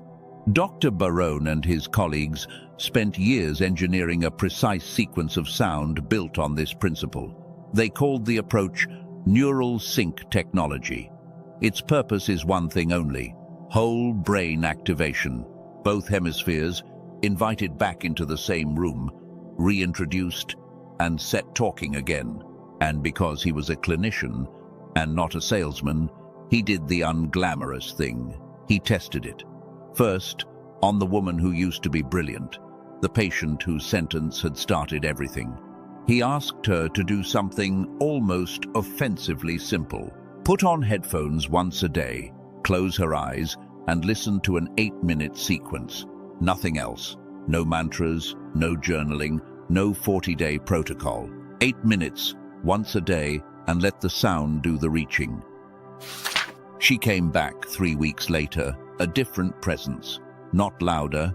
She was never going to be loud. Clearer. She described it to him carefully, because she did not trust it at first. The fog had begun lifting in patches, like weather breaking. Ideas had started arriving again, whole ones, at usable hours. She had picked her art back up one evening without deciding to, the way you scratch an itch. And she said, the sentence that made the doctor sit back in his chair. It feels like someone turned the lights back on in rooms I forgot my house had. The person God made her to be had not died. She had been sitting in the dark, intact, waiting for the switch. And what was built to flip it needed a name worthy of what it restored. They called it the genius switch. Understand exactly what that name means and does not mean. It does not mean a trick to make you something you are not. It is named for what it turns back on. The genius level capacity you tested at when you were 5, the standard equipment, the birthright. The genius switch is an 8-minute targeted auditory sequence that does one job. It reopens the conversation between your two hemispheres so that the whole instrument you were born with plays again. The 7-year-old was never gone. The switch was just down, and nobody had built a way to reach it. Now someone has. After her came the others. The doctor widened the circle. Colleagues sent their own difficult cases. Word moved the way word moves when something actually works. And the reports that came back had a strange consistency to them. Strange because these were practical, skeptical, exhausted adults, and they kept reaching for the same kinds of sentences. A nurse from San Diego named Lisa, a woman who had spent 20 years pouring herself out on night shifts, wrote that within a month, the heaviness she had assumed was permanent began to lift, and that one morning she caught herself singing before work and stood still in her kitchen because she could not remember the last time that had happened. She said it felt less like becoming someone new and more like getting a visit from someone she used to be. A man from Houston named Matthew, who runs a small online business that had been circling the drain for 2 years, described something more concrete. Solutions started showing up, not from courses, not from grinding harder, from his own mind, in the shower, on drives, the way they used to when he was younger. Within a season, the business had turned, and what shook him was not the money. It was the realization of how many years he had been trying to solve full instrument problems with half the instrument. And a woman from Manhattan named Ellie said the thing that belongs in this message more than anywhere else. She had grown up in a family line where, in her words, every woman hit a wall in her 40s and quietly gave up on herself. Her mother had, her grandmother had. She had watched it like a scheduled inheritance, and she had felt her own wall approaching. She said that what came back on in her did not just change her thinking. It broke a pattern she had assumed was her portion. Her words. I was supposed to be the next woman in my family to go dim, and instead, I am the first one who came back on. You already know the name this message has for what she did. She stood still in the middle of the track. The cycle needed her cooperation, and she withdrew it. More than 18,000 people have now walked through this same ordinary door. 18,000 Naamans who did not let the packaging cost them the river. Everyday people, not celebrities and not monks. Nurses, drivers, teachers, grandmothers, small business owners. The stack of their reports says the same thing in 1,000 different voices. The fog lifts. The ideas return. The inner voice gets audible again. The person they had privately grieved turns out to have been waiting the whole time. And I want you to notice what the mechanism of it respects. It respects everything you learned tonight. It does not ask your exhausted willpower to carry one more program because it works beneath effort, the way the dimming itself worked beneath effort. It takes 8 minutes because the one who knows your load knows you do not have 90. You put on headphones, you close your eyes, and for 8 minutes, something reaches the conversation that decades of noise shouted over. If you miss a day, nothing collapses. You simply continue. It is, in the most exact sense of the phrase, heaven has been teaching you all night. River water. Simple on the outside. Restoration on the inside. Some of you felt something shift just hearing all this, and there is a reason. It is the same reason the woman in the office said, locked inside me, and the reason you have kept thinking about the 7-year-old this whole hour. The deepest part of you has always known the brightness was in there. You did not need convincing that it exists. You needed an explanation for why you could not reach it, and a way back in that does not depend on the very capacities that were dimmed.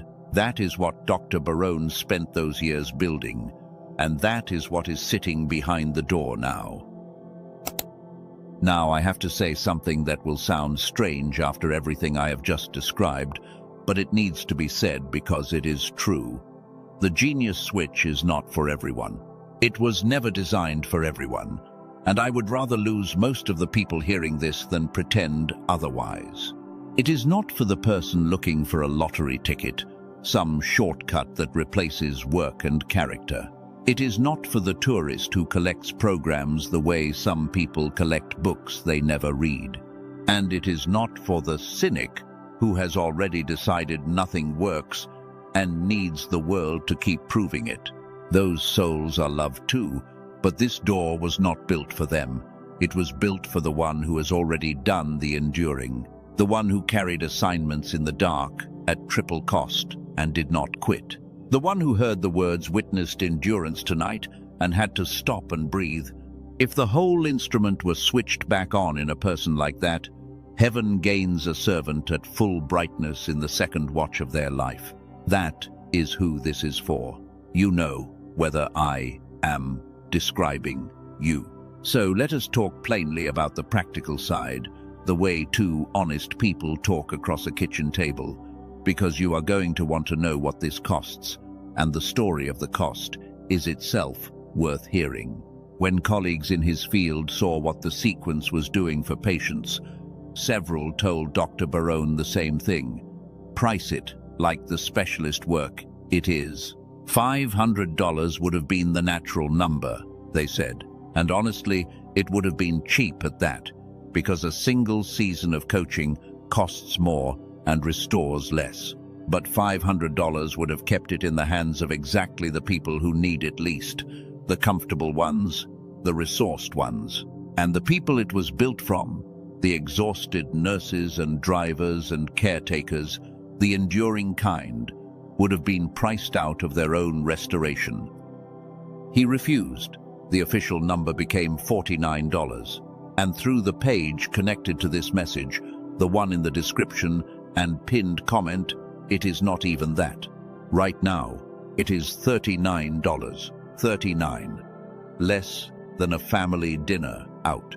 For the thing this entire message has been about. And they added more to the same door. 4 gifts come with it, at no extra cost. A guided visualization from one of the most loved creators on the Calm app, walking you through seeing your life unfold in the 4 areas that matter: money, love, health, happiness. A smart grocery guide naming the 10 common American foods that feed the very fog you are trying to clear, plus shortcuts that save real money at the stores you already shop at. A classic manifestation book, more than a century old, the root text behind most of what gets taught about attracting provision today, yours free at checkout, and a beautifully designed guide to the 5 daily habits that protect the brightness once it returns. All of it stacked onto the same $39. Then there is the part that removes the last excuse, and I want you to hear it completely. The Genius Switch carries a 100% ironclad money-back guarantee. Listen to what that means in practice. You use it 8 minutes a day, in your own home, with your own ears. If the lights do not start coming back on, if the fog does not lift, if you decide for any reason at all that this was not your river, you ask and you receive every dollar back. No interrogation. It does not matter how many times you listened. Sit with what that structure tells you. Every risk that could have sat on your shoulders has been deliberately moved onto theirs. A team hiding something cannot afford that arrangement. Only confidence prices itself that way. The only thing you truly cannot get back is the time you spend deciding, and you have already spent years of that. One warning, and it matters. This exists in exactly one place: the official page, reached through the description and pinned comment below. It is not on Amazon. It is not floating around on music services or in some app store. And anything wearing a similar costume in those places is an imitation trading on the name, the way counterfeits have always gathered around anything anointed for good. The enemy of your restoration does not need to stop you. It only needs to reroute you. Go through the door that is actually the door. I also need to be honest about timing. The $39 arrangement is what it is today, and there has already been talk of the number going back up as demand grows. I am not going to dress that up as a countdown clock. You have been manipulated enough for one lifetime. I will only say what Naaman's servant said. If the instruction were expensive and dramatic, you would have moved already. Do not let smallness be the reason you stay dimmed. And before your practical mind files its last 3 objections, let me honor each one properly, because they deserve answers, not dismissal. You have tried things before: meditations, programs, maybe even sound apps, and nothing held. But look at what you actually tried. Almost all of it asked your worn-out willpower to do the lifting: more discipline, more focus, more practice, which is precisely backwards for a person whose dimming happened beneath the will. This works in the opposite direction. It reaches under the effort, which is why the exhausted do not get filtered out of it. The people it worked for are not the disciplined elite. They are people whose lives look like yours. Money is real, and $39 is not nothing when the month is already tight. So run the honest arithmetic. Count what the dimmed years have been costing you, the opportunities you could not see, the ideas that evaporated, the wrong turns a starved intuition could not warn you about, the sheer extra effort of doing everything at triple cost. The dim state has been the most expensive thing in your life. It has just been billing you invisibly. Against that ledger, this is not an expense. It is the cancellation of one. And it comes with every dollar retrievable if it does not deliver. Time is real too, but 8 minutes is a decision to keep, not to find. You will spend 8 minutes tonight on something that gives you nothing back. Everyone does. The question was never whether you have 8 minutes. It is whether the person God made you to be is worth redirecting them. There is one more thing to say, and then the choice is fully yours, as it should be. A man built his reputation in one of the hardest fields in medicine, in the hardest city to be mediocre in, and then attached his real name and his colleagues' names to this work. That is not what hustlers do. Hustlers hide behind brands and stock photos. A physician who puts his own name on the line is making the oldest kind of promise there is, the kind Dr. Barone made when the woman in his office said, "Locked inside me," the promise to take a suffering person seriously. 18,000 people tested that promise. The guarantee means you can test it too, with nothing at stake but 8 minutes and a decision. So here is where we stand, you and I. This message promised you 3 things at the start: understanding, and you have it, the whole machinery, from witnessed endurance to the dimmer. Feeling, and you have had it more than once tonight, in the chest, in the braced place, in the moment the yes was named. And a key. The key is now in reach, sitting behind a link in the description and in the pinned comment, on a page where the door and the gifts and the guarantee are all laid out in daylight.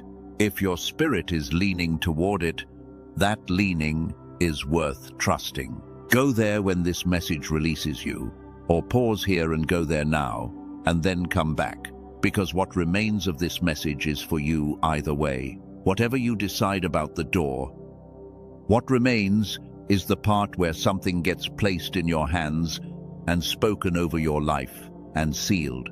We are almost there. Whatever you just decided, or decided to decide later, come back to the fire with me now, because the restoration we have been describing has more than one room, and the deepest rooms are not for sale anywhere. They are given, and the giving has already started tonight. Let me tell you about someone I will not fully name, because her story was entrusted quietly. A woman in the Midwest, late 50s, a believer of the enduring kind. 3 years ago, her world came apart in one season. The marriage, the savings, and her health, all at once. The kind of stacked collapse that makes even strong people go silent. She told the small group praying with her that she felt like a candle someone had carried out into weather. And then she did something that sounds small and is not. Every morning of that collapse, before the phone, before the news of what else had gone wrong, she spoke one sentence out loud into her empty kitchen. "I am still in the story," not a long prayer. 5 words. Some mornings she said it flat, with no feeling at all, which, if you have been paying attention tonight, you now know made it worth more, not less. A quiet yes, spoken through gravel. 18 months later the turn came, and it came strangely, the way turns do. A job she had not applied for, a specialist she was referred to by accident, whose treatment worked. A reconciliation she had stopped praying for because it hurt too much to keep asking. When she told the story afterward, she did not say, "I manifested it." She said something better, and I have carried her sentence with me since. She said, "I found out the story keeps going if you keep saying yes to being in it." The candle in the weather did not go out. It turned out the weather was never in charge of the flame. I tell you her story for one reason. Somewhere in it, you heard your own. And I want you to notice that her 5 words in the kitchen cost nothing, required no talent, and moved heaven. Because now I am going to gather up everything this message has placed in your hands and show you that you are not walking away from here with feelings. You are walking away with equipment. Here is your equipment, all of it in one place. Listen like someone packing for a journey. You have the evening practice of the witness. One thing you kept doing that no one saw, named out loud, one sentence. Tonight and any night, the invisibility starts whispering again. This is how you agree with the record heaven keeps, and agreement is the posture the whole restoration rests on. You have the hour with the old list, The unanswered prayers, read one more time. Each one asked the new question. Who did surviving this make me? Do it once, properly, this week. Some of you will need tissues and all of you will need honesty, and on the other side of that hour, a decade of quiet resentment loses its lease. You have the ember minutes. 5 minutes a day of the thing the 7-year-old loved, done badly, done pointlessly, done anyway. You are not producing. You are breathing on coals. And if you chose to walk through the ordinary door tonight, then those 5 minutes have a partner now. 8 minutes, with your eyes closed and headphones on, the river water working beneath the effort, while the ember minutes work above it. Above and beneath, wonder and connection, ash moved from both sides at once. That pairing is not an accident, it is a strategy. And you have the morning sentence, hers, now yours. I am still in the story. For the mornings, when nothing else will come, it is enough. You know now why it is enough. 4 practices. None of them requires you to be strong, which is the point, because the era of proving strength through grinding is the era that is closing tonight. The dimmed years ran on effort. The restored years run on alignment. That is not a slogan, it is mechanics. And you have seen the mechanics from underneath now. A person who knows they are watched by love, whose fire is being fed from 2 directions, whose almosts are credentials, and whose late season is an appointment, that person does not need to white-knuckle their way into destiny. They need only stay in the story and keep the appointments. Now do something for someone who is not you. You know a person, and their face may already be arriving as I say this, who is sitting tonight exactly where you were sitting when this message found you. The strong one who is running on fumes. The one who holds everyone together and is quietly coming apart.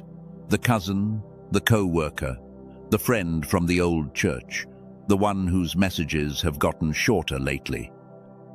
That shortening is a language. You speak it now. Send them this message, not with a paragraph of explanation. They do not have the strength to read your paragraph. Just the words, "This found me," and it sounded like you. You were handed a lamp tonight. Lamps are for passing flame. And now, before we enter the final stretch of this message, I need to prepare you for what is coming, because I promised at the start that you would feel the exact moment God saw you, and that promise has not been kept yet. Everything until now has been the approach to it. In a few minutes, I am going to ask you to close your eyes, and something specific is going to be placed in that spot where the bracing used to live. After that, words will be spoken over your life that you will want to receive, standing up on the inside. And then this message will seal itself and let you go. But there is one more thing that must happen first, because there is a person who has been carried through this entire message without being addressed, and it is time. Not the you of tonight, the you of that night, the one on the edge of the bed, the one whose hands were shaking, the one who came within a breath of the words, "I am done." That person is still in you, not as a memory, as a resident. And they have been listening to everything tonight from the back room where they live, wondering if any of it applies to them, because shame convinces its tenants that amnesty is always for someone else. So we go to the back room now. This is the last threshold, and everything after it is light. Every person who has survived something carries a resident like this, the version of themselves from the worst night. And what we do with that resident determines whether survival ever becomes peace. Most people choose one of 2 doors, and both doors are locks. Some evict the resident, refuse to think about that night, seal the room and mortar it over, and then wonder why certain songs, certain smells, certain anniversaries make the whole house shake from inside. Others visit the room daily, sit with the shaking version of themselves in a vigil of shame, replaying it, refreshing the humiliation like a wound they will not let scab. You have probably done both, in different seasons. But there is a third thing that can be done, and only the person who now knows what you know tonight can do it. You can go to the back room as a witness, not to evict, not to grieve, to testify, because you hold information tonight that the resident has never heard. So do this with me, and do it slowly. Picture the room. It is the room where your worst night happened, and you remember its details more precisely than you would like. The light or the lack of it, where you were sitting, what your hands were doing, and there they are, you from that night, mid-shake, mid almost. The words, "I am done," still unspoken in their mouth, held on the tongue like a stone. Now walk in and sit down across from them, because you have come to deliver the findings. Tell them what the record actually says. Say, "I came back to tell you that you were not alone in this room. There was a witness. There was never a moment without a witness." Say, "The thing you are about to almost do, the refusal you are about to make with the last thread of you, it gets recorded, it gets named. It becomes the reason heaven cannot stop singing about us." Say, "You were not weak that night, you were carrying triple weight on half capacity, and no one will ever be able to say you did not carry it." And then say the sentence they have been waiting years inside you to hear. Say, "I am not ashamed of you anymore." Watch what they do when you say it. Take your time. Some of you are seeing the shaking slow down. Some of you are seeing them look up for the first time. And some of you are feeling something that has been clenched since that actual night begin, very carefully, to unclench. That unclenching is not imagination. It is the bracing spot we found earlier, letting go of its oldest tenant. Because here is what nobody tells survivors. The shame was never yours to hold. Shame is what fills the space where witness is missing. The moment the witness arrives, the moment somebody says, "I saw what that actually was," shame loses its food supply. It cannot survive being seen accurately. And tonight, you became the second witness your own story has been waiting for. The first one has been in the room since the beginning. Let the residents stand up now. They do not have to stay in the back room anymore, and you do not have to keep paying for the room. The house is being reunited. The one who almost quit and the one who is being restored are not two people. They were never two people. They are one soul, seen whole, loved whole, and about to be commissioned whole. Breathe once, deeply, and come back to me, because there is something I have been saving, and its time has come. I told you at the very beginning that you would feel the exact moment God saw you, not the doctrine that He sees everything. You have had that doctrine your whole life, and it never once warmed you. The moment, yours. Here it is.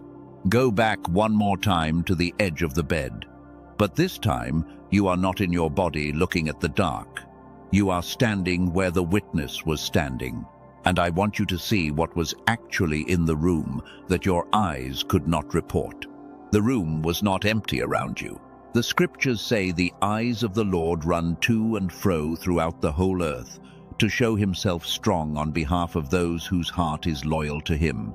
Running eyes, actively searching, not passively receiving reports, looking for something specific. The scriptures say what?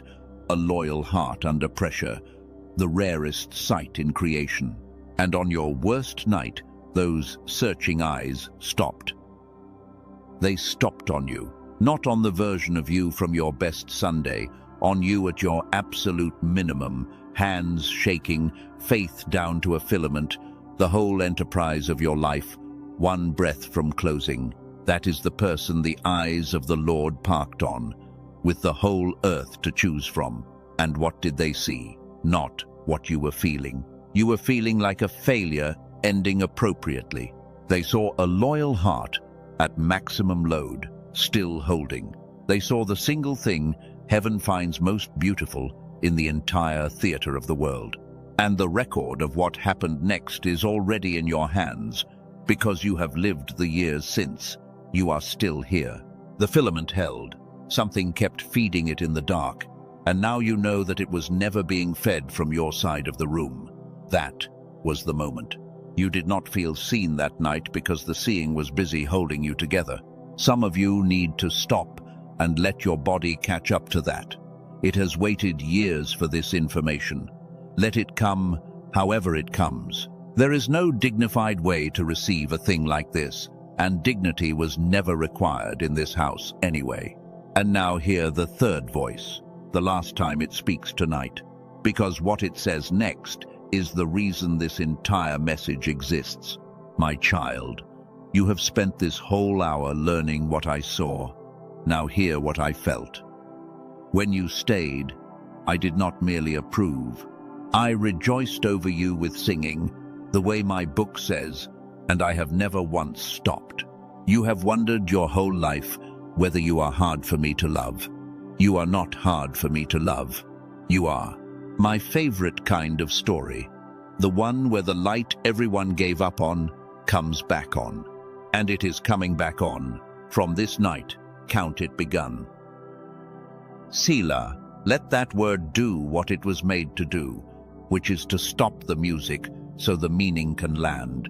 You may be wondering after all of this, why a message like this one found you through such an ordinary channel, on an ordinary night, wearing such ordinary clothes. By now you should recognize the signature. The ordinary door is how heaven wraps the things it most wants delivered. A muddy river for a general, a staff for a shepherd. 8 minutes of sound for a dimmed mind, sitting one link away in the description, and the pinned comment for whoever is ready to stop grieving their brightness and go collect it. And a message like this, one for a soul on the edge of a bed. The packaging was never the measure of the contents. It never has been, not once in the whole record. There remain only 3 things now, and they are the oldest 3. Something to be placed in your hands, words to be spoken over your life, and a seal. We do them in order, and we do them unhurried, because the unwitnessed years ended tonight, and the first act of the witnessed years should not be rushed. First, the placing. I need you to do this with me, and not just hear it, because there is a difference the body can tell. If you are somewhere, you can close your eyes, close them. If you are driving or walking, keep them open and soft. The inner eyes are the ones this needs. Sit the way a person sits when they are about to receive something. Both feet down, hands open, resting. Yes, actually open them. The gesture matters more than you think, because the body has been making fists around survival for years, and it needs to practice the other posture. Now breathe in slowly through the nose and let the breath go down to the braced place. You know where it is now. We found it together, and its oldest tenant left this hour, which means, for the first time in years, there is room in there. An empty room in the center of you, swept, quiet, waiting. Breathe into that room twice more, unhurried. There is no clock on any of this. Now watch. Into that cleared space, a hand is lowering something small and warm. Look closely at it. It is a flame. Not a bonfire, not lightning, nothing dramatic.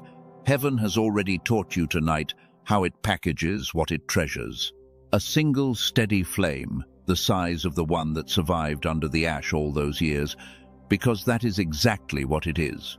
Your original fire, retrieved from under the decades, carried through everything you have walked through, and now placed back where it was always meant to burn, in the center, in the cleared room, in the place that used to brace. Feel the warmth of it settle in. Some of you will feel actual warmth spreading through the chest, and some will simply feel a loosening, a rightness, like a key finding its lock after years in the wrong drawer. However it comes to you is the correct way for you. And now, the reframe, spoken directly over that flame. and I want you to receive each sentence like oil on it. This flame did not survive because you were lucky. It survived because it was watched. The same eyes that stopped on you at the edge of the bed have been guarding this exact light through every storm that should have ended it. What was placed in you before you were born has just been formally returned to your keeping. You are not starting a fire tonight. You are being reunited with one. Let your right hand, or your attention, if your hands are busy, rest gently over the center of your chest. This is the anchor, and it is yours to keep. From tonight forward, any time the old whispers come, the unwitnessed whisper, the too late whisper, the exception whisper, you place your hand exactly there, and you say 4 words. The fire is lit. Not will be lit. Is. Your body will remember this moment when your mind gets loud. That is what anchors are for. Press gently now, once, and mark it. Good. Keep your hand there another moment, because while it rests, I want to read you something from the ledger.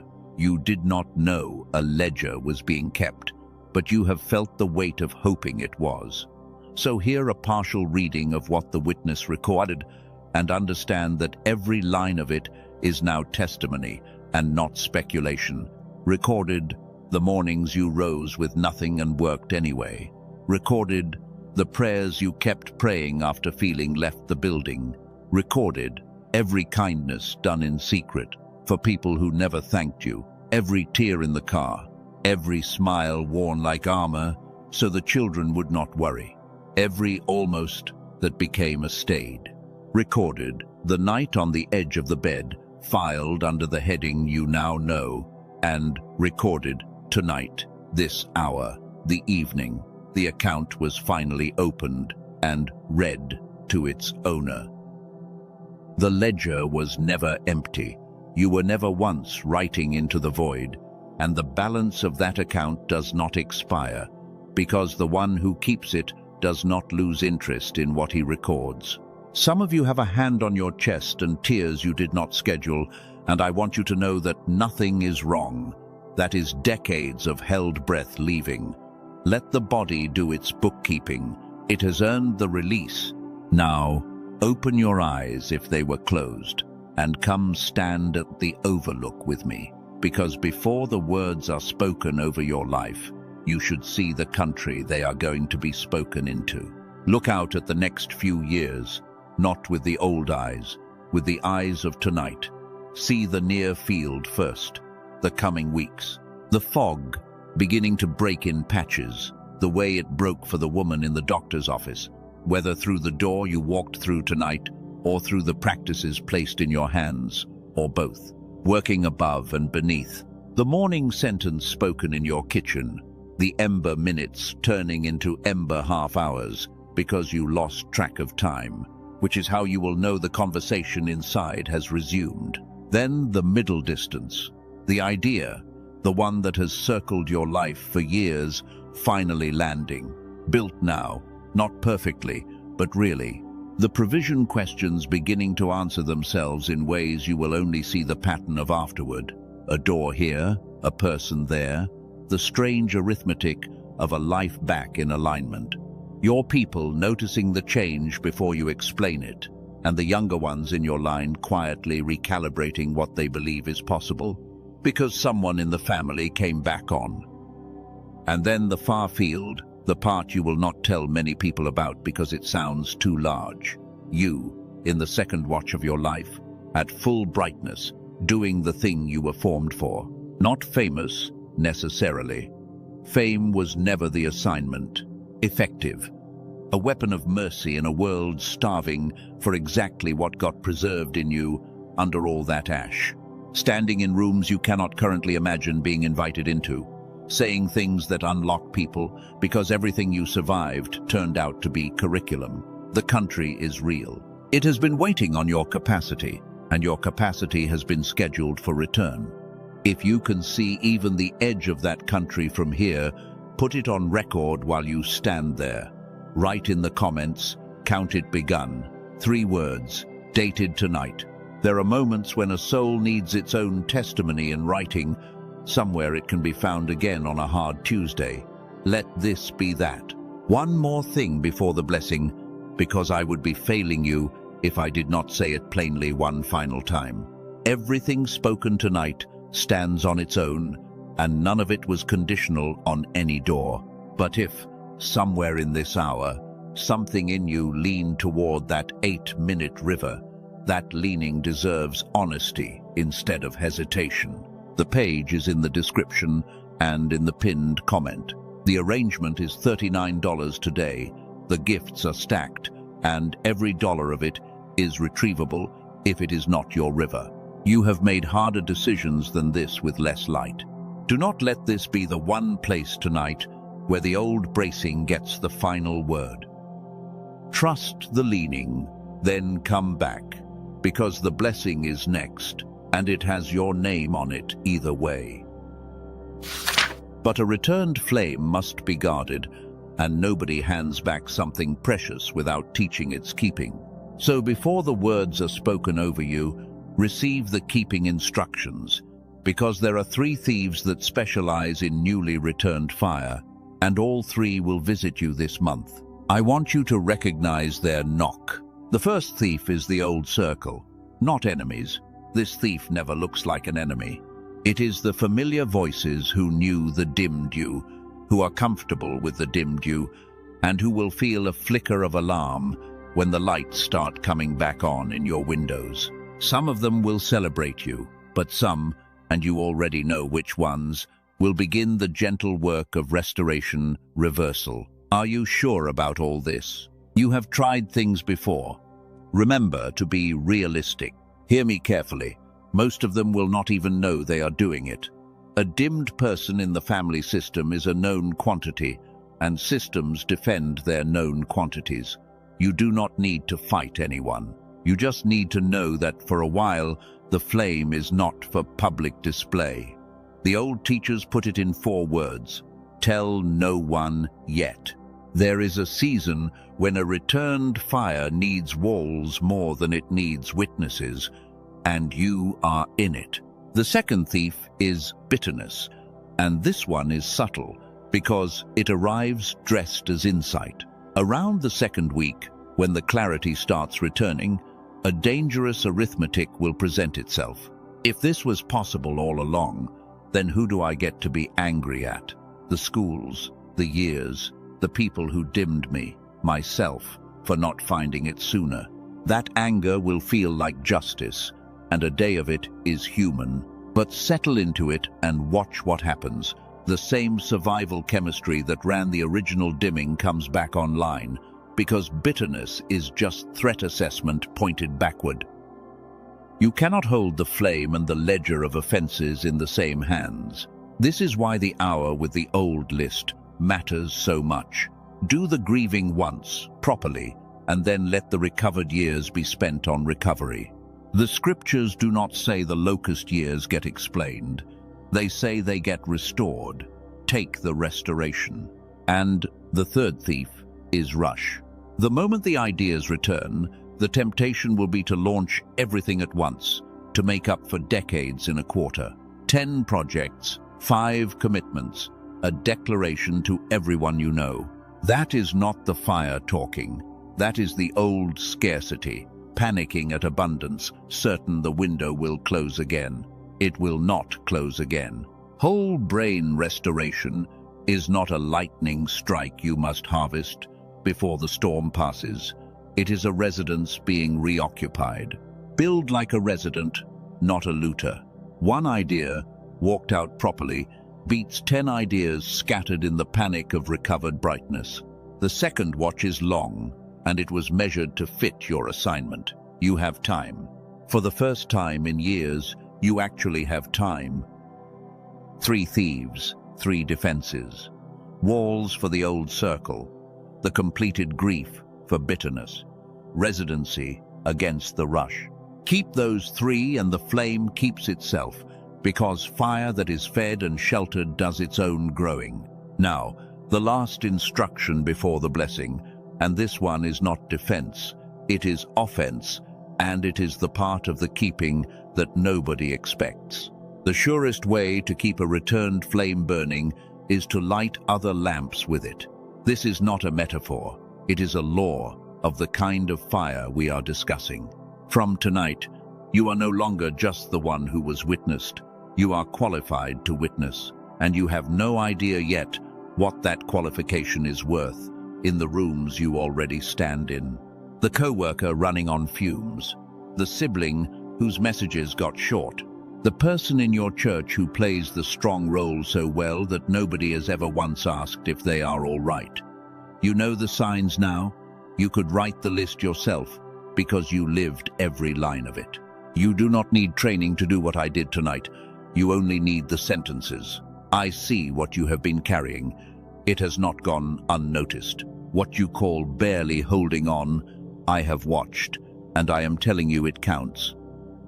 Say those to the right person on the right Tuesday, and you will watch a human being change in front of you, because you will be doing for them what was done for you this hour, arriving as the second witness their story has been waiting for.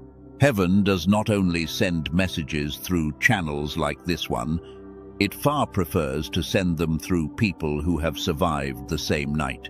That is why your survival was curriculum. The unwitnessed years were your training in what to watch for. And if this message itself is the lamp you want to pass, then pass it tonight while it is still warm in your hands. The one whose face came to you earlier, send it to them with those 7 words. This found me, and it sounded like you. And if you want more oil for your own lamp in the weeks ahead, stay close to this place, because messages like this one are not accidents here, and the next one is already being prepared for the next threshold of your restoration. Joining this family of the enduring costs nothing but a tap, and it means the next message finds you on time, the way this one did. Timing, as you have learned tonight, is never the accident it looks like. There is one more question you might carry out of here, and I want to answer it before the blessing, because it is the question every restored person eventually asks in the quiet. Why me? Out of everyone scrolling past, everyone asleep, everyone who gave up, and everyone who never had to endure at all, why did this find me, and why now, and why does heaven speak as if I specifically matter in a world of billions? Here is the answer, and it is the plainest thing said all night, because the count of those who can do what you can do is smaller than you think. The world is full of talent, drowning in it. Talent is standard issue. You learned that tonight. But talent that has endured, capacity that has been pressure tested for decades and stayed loyal, fire that survived being banked, and hands that stayed open after everything those hands were dealt, that combination is vanishingly rare. Heaven was not being generous when it stopped its eyes on you. It was being accurate. You are not one of billions to the one who counts. You are one of the few who stayed in a generation that quits.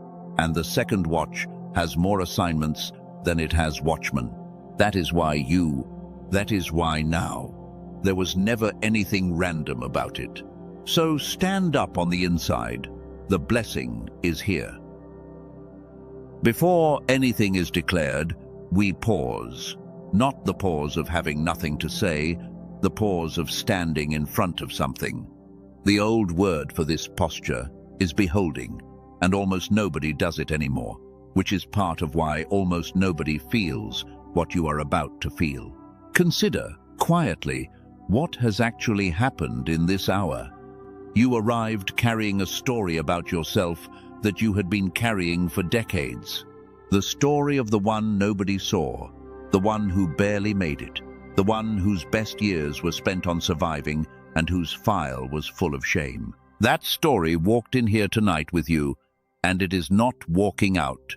Behold that. A story that old does not usually die in an evening. Yours did, because it was never true. And lies, however old, have no legal standing once the witness testifies. And consider who you turn out to have been this whole time. Not the strong one that was always a costume anyone could see through on the hard days, something better, the loyal one. The one whose heart stayed loyal at maximum load, which is the exact thing the running eyes of heaven search the whole earth to find. You were what heaven was looking for all along. In the very years you were certain, you were what heaven was overlooking. Behold that too. Take your time with it. Gratitude is not manufactured, it rises on its own when a person finally sees their situation accurately. And your situation, seen accurately, is this: watched, recorded, loved madly, kept through everything, and restored beginning tonight. So let the thank you rise however it rises. For some of you it is words. For some it is just a long exhale with a name in it. For some it is silence with heat behind the eyes. All three are ancient languages, and all three are understood. And now, before the declaration, comes the release, because hands cannot receive what is coming while they are still holding what is leaving. This is the last act of the unwitnessed years, the formal setting down of everything that was only ever yours to carry to this point, and not one step further. So breathe in slowly, and as you breathe out, hear each of these, and let them go where they belong, which is behind you. Release the belief that nobody saw, it was never true, and you have the testimony now. Release the shame of the almost. It was filed under glory, and the file is sealed. Release the version of the story where you were weak. You were carrying triple weight on half capacity, and the record shows it. Release the grief over the numb years. The fire was banked, not dead, and it is burning in the center of you at this moment. Release the resentment of the unanswered list. Every no was the visible edge of a deeper yes, and one of the answers is the person sitting where you are sitting. Release the fear that it is too late.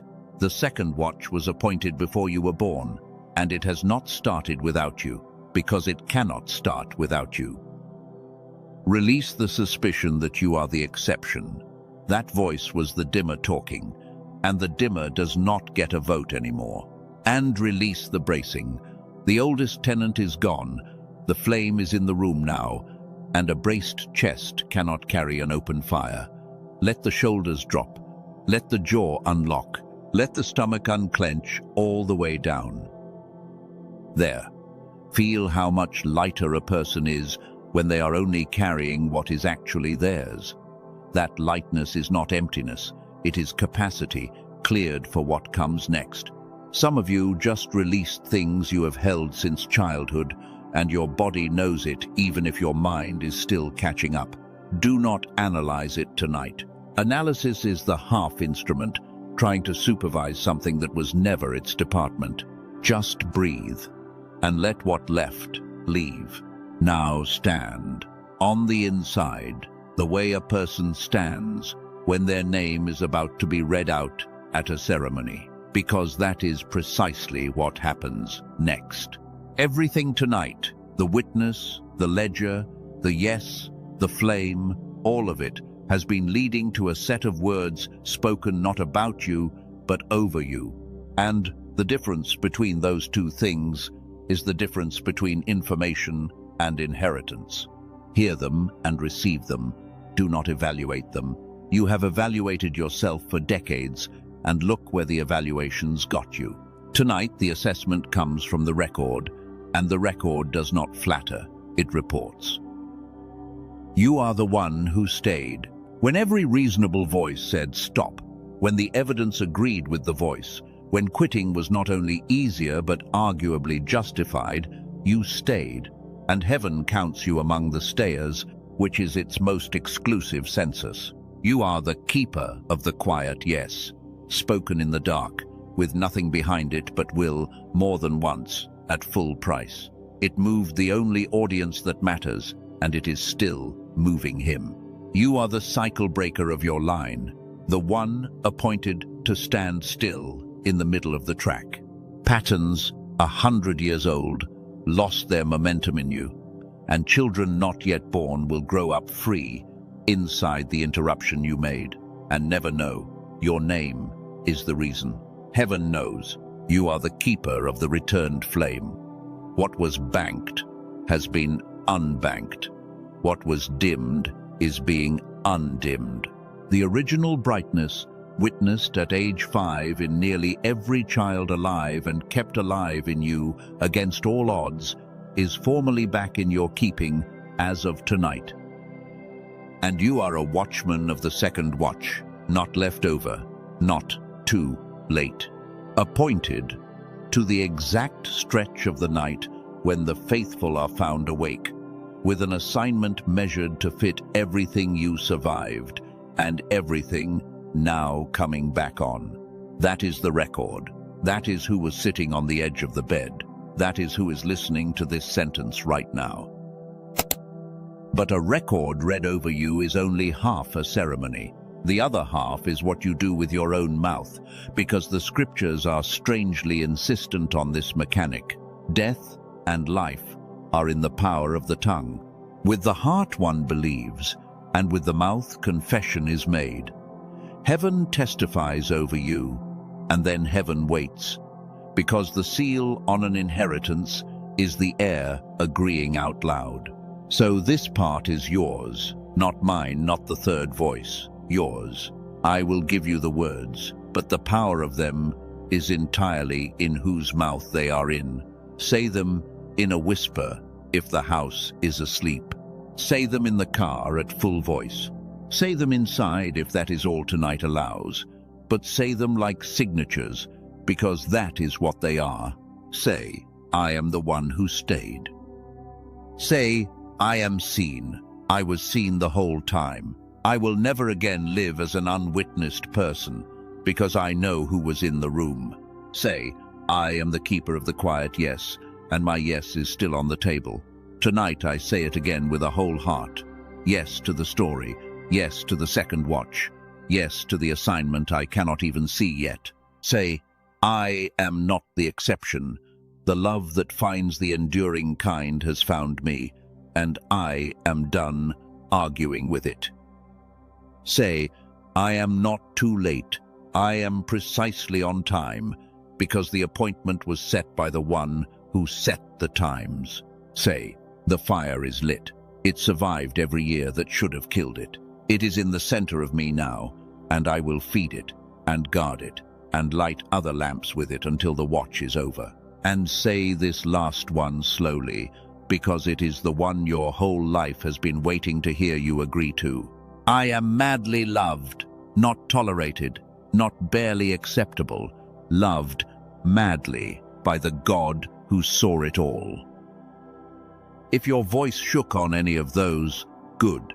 Signatures written with a shaking hand are still binding, and heaven has always had a particular tenderness for them.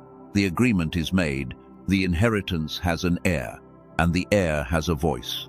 Now seal your testimony where the enduring gather. In the comments below, write the 6 words that summarize everything that happened here tonight.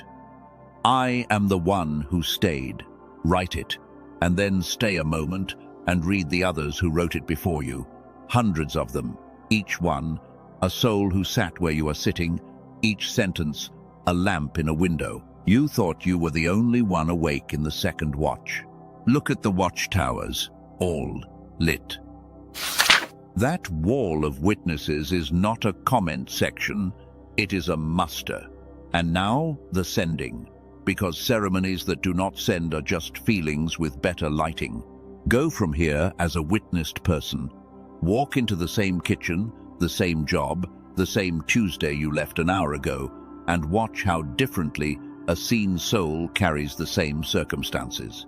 Nothing around you changed tonight. Everything in the center of you did. The circumstances were never the weight. The suspicion of meaninglessness was the weight, and it is off, and it stays off, as long as you keep agreeing with the record instead of the whispers. Go as a keeper of practices, not promises, the morning sentence, the evening witness, the ember minutes, the hour with the old list, once this week. And the 8-minute river, if that door was yours tonight, faithfully, eyes closed, headphones on, letting what works beneath the effort do what effort never could. Rivers only heal the people actually standing in them. Small faithfulness, daily, is how everything you saw from the overlook gets walked into. Go as walls for your own flame, quiet about it with the old circle, for a season, finished with the backward ledger, patient as a resident, building one thing at a time, because the watch is long and the assignment is measured, and there is, at last, time. And go as a second witness. You know the signs now. You know the sentences. Somewhere in your circles, this week probably, a strong one running on fumes is going to cross your path, and you are going to feel the nudge, and you will know exactly what it is because the same nudge sent this message to you. Do not overthink it. Deliver the seeing. It has not gone unnoticed. I watched, and it counts. For somebody else, you will be the miracle at the edge of the bed, and you will finally understand this night completely from the other chair. The unwitnessed years are closed.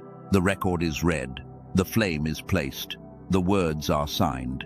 There remains only the seal, and the seal is short, because everything that needed saying has been said, and everything that needed doing has begun.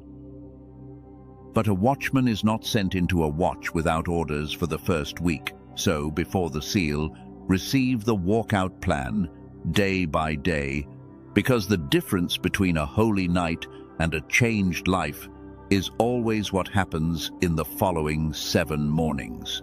Do not write any of this down. It is built to be remembered, and what you forget, the flame will remind you of. Tomorrow morning, before the phone, before the news, before anyone needs you, stand in your kitchen and say the morning sentence, I am still in the story. That is the whole assignment for day 1. One sentence, spoken as the first words of the witnessed years. If you walked through the ordinary door tonight, then tomorrow also holds your first 8 minutes, and I will tell you what the woman in the doctor's office said about first times. Expect nothing, she said. She felt almost nothing the first day. A pleasant calm, no fireworks. The fireworks were 3 weeks of mornings away. Rivers do not announce on the first wash. Naaman went under 7 times, not once. Day 2, the evening witness. One thing you kept doing that no one saw, named out loud before sleep, just one. You have decades of inventory. There is no rush and no running out. Day 2 is also when the first whisper usually returns, the one that says, nothing really happened the other night. Expect it. Hand on the chest. 4 words. The fire is lit. Whispers do not argue with anchors. Day 3. The ember minutes. 5 minutes. The old thing. Done badly, on purpose. Day 3 is chosen for this deliberately, because it is the day the practical mind reasserts itself and calls wonder a waste of time. Do it anyway, precisely because it produces nothing. You are not producing. You are reopening a border that was closed by force a long time ago. Day 4, the hard one, the hour with the old list. Choose a quiet hour. Take the unanswered prayers out one at a time and ask each one the question, who did surviving this make me? Have tissues. Have honesty. And when the hour is done, close the list and do not reopen it, because grief that has been done properly does not require maintenance, only respect. If the hour is too heavy to do alone, do it with one trusted person and choose the person by a single measure, someone who knows how to be quiet with you. The list has heard enough commentary for one lifetime. Day 5, the second witness assignment. By day 5, I promise you, someone will have already crossed your path wearing the signs, the shortened messages, the costume of the strong. Day 5, you deliver the seeing, in person, by call, by message, whatever the moment allows. It has not gone unnoticed. I see what you have been carrying. It counts. Do not add advice to it. Seeing does not need improving. Day 6. The walls. Take stock, gently, of what the week stirred in your circles, who celebrated the light in your window, and who reached, however kindly, for the dimmer. No confrontations, no announcements, just noticing, and a quiet adjustment of what you share with whom. Fire management is mostly just knowing your wins. And day 7, rest. And I mean the real thing, the kind heaven modeled and then commanded, because it knew we would treat rest as a reward instead of a rhythm. One day where you produce nothing, prove nothing, and repair nothing. The Elijah portion, food and sleep and gentleness, taken not because you collapsed, but because you learned this week that the journey is too great to walk unfed. On the evening of day 7, look back at the week and mark what you notice, because something will already be different, and the difference will not be where you expected it. Then the week repeats, not as ritual but as rhythm, morning sentence, evening witness, embers, the river, if it is yours, until the practices stop being practices and start being the personality of the restored you. Give that 8 weeks and you will not need my voice to describe the overlooked country anymore. You will be writing to me from inside it. 2 reassurances before the seal, because I know which 2 worries travel with people out of nights like this one. The first, you will have dim days again. Restoration is not the removal of weather, it is the relighting of the house. The weather happens around. Some Tuesday 3 weeks from now will arrive grey and heavy and familiar, and the whisper will say, "See, nothing changed. Here is what changed." You now know the difference between weather and architecture. The fog of a hard day sits on top of a lit house. The old fog sat inside an unlit one. Hand on chest, 4 words. Let weather be weather. It passes so much faster when you stop reading it as a verdict. And the second, you will not do the practices perfectly. You will miss mornings. You will skip the embers for a week and feel like you failed the flame. Hear the policy on this, from the same record that fed Elijah instead of firing him.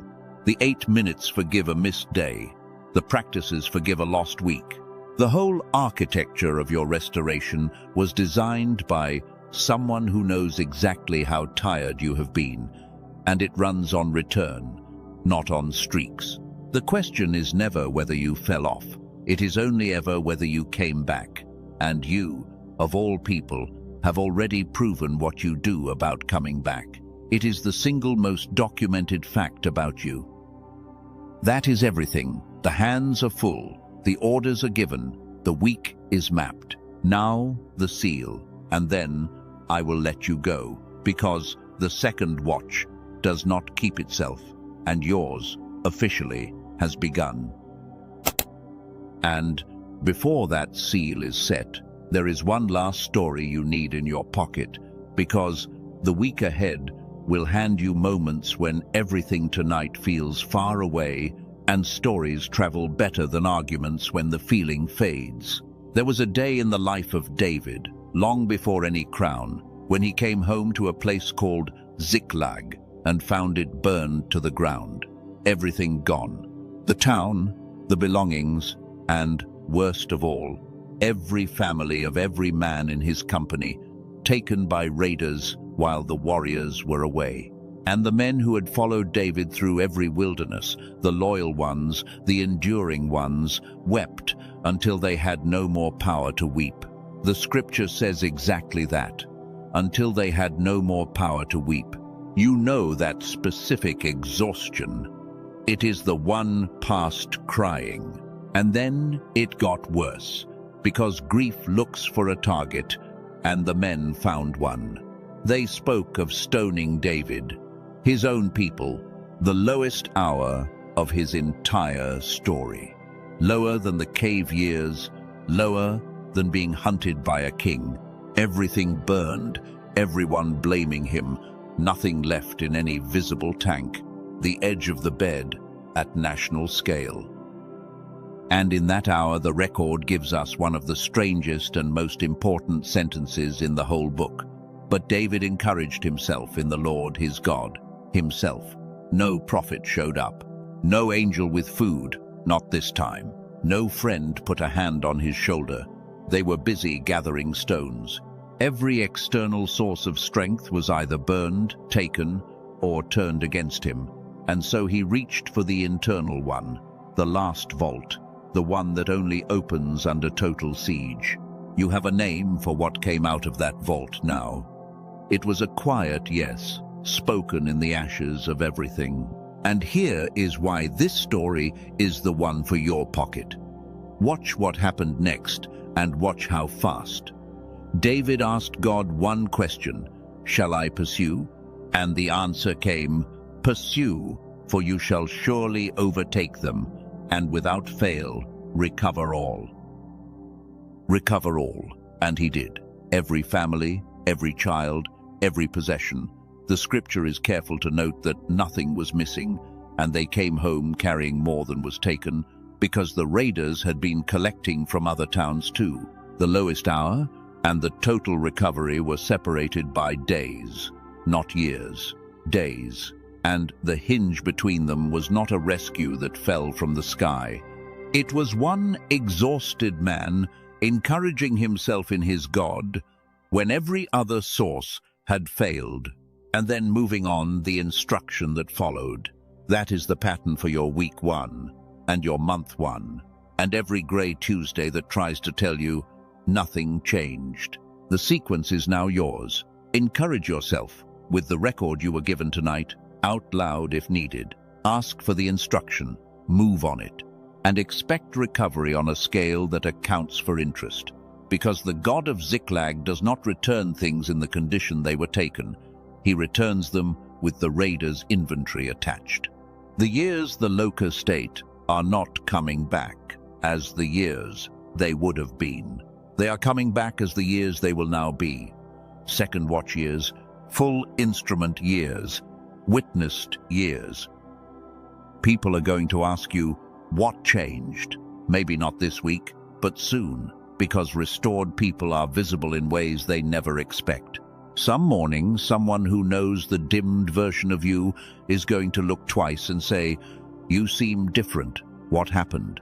And you should decide now what you will say, because the moment will matter more to them than you know. You do not owe anyone the whole story. The back room is yours. But you can give them the doorway. Say, "I found out I was never unseen." Say, "I learned that the years I thought I wasted were being counted the whole time." Or say the shortest true thing, "I stopped believing an old lie about myself." Any of those, said plainly, will do more in a listening soul than an hour of explanation, because doorways invite and lectures close.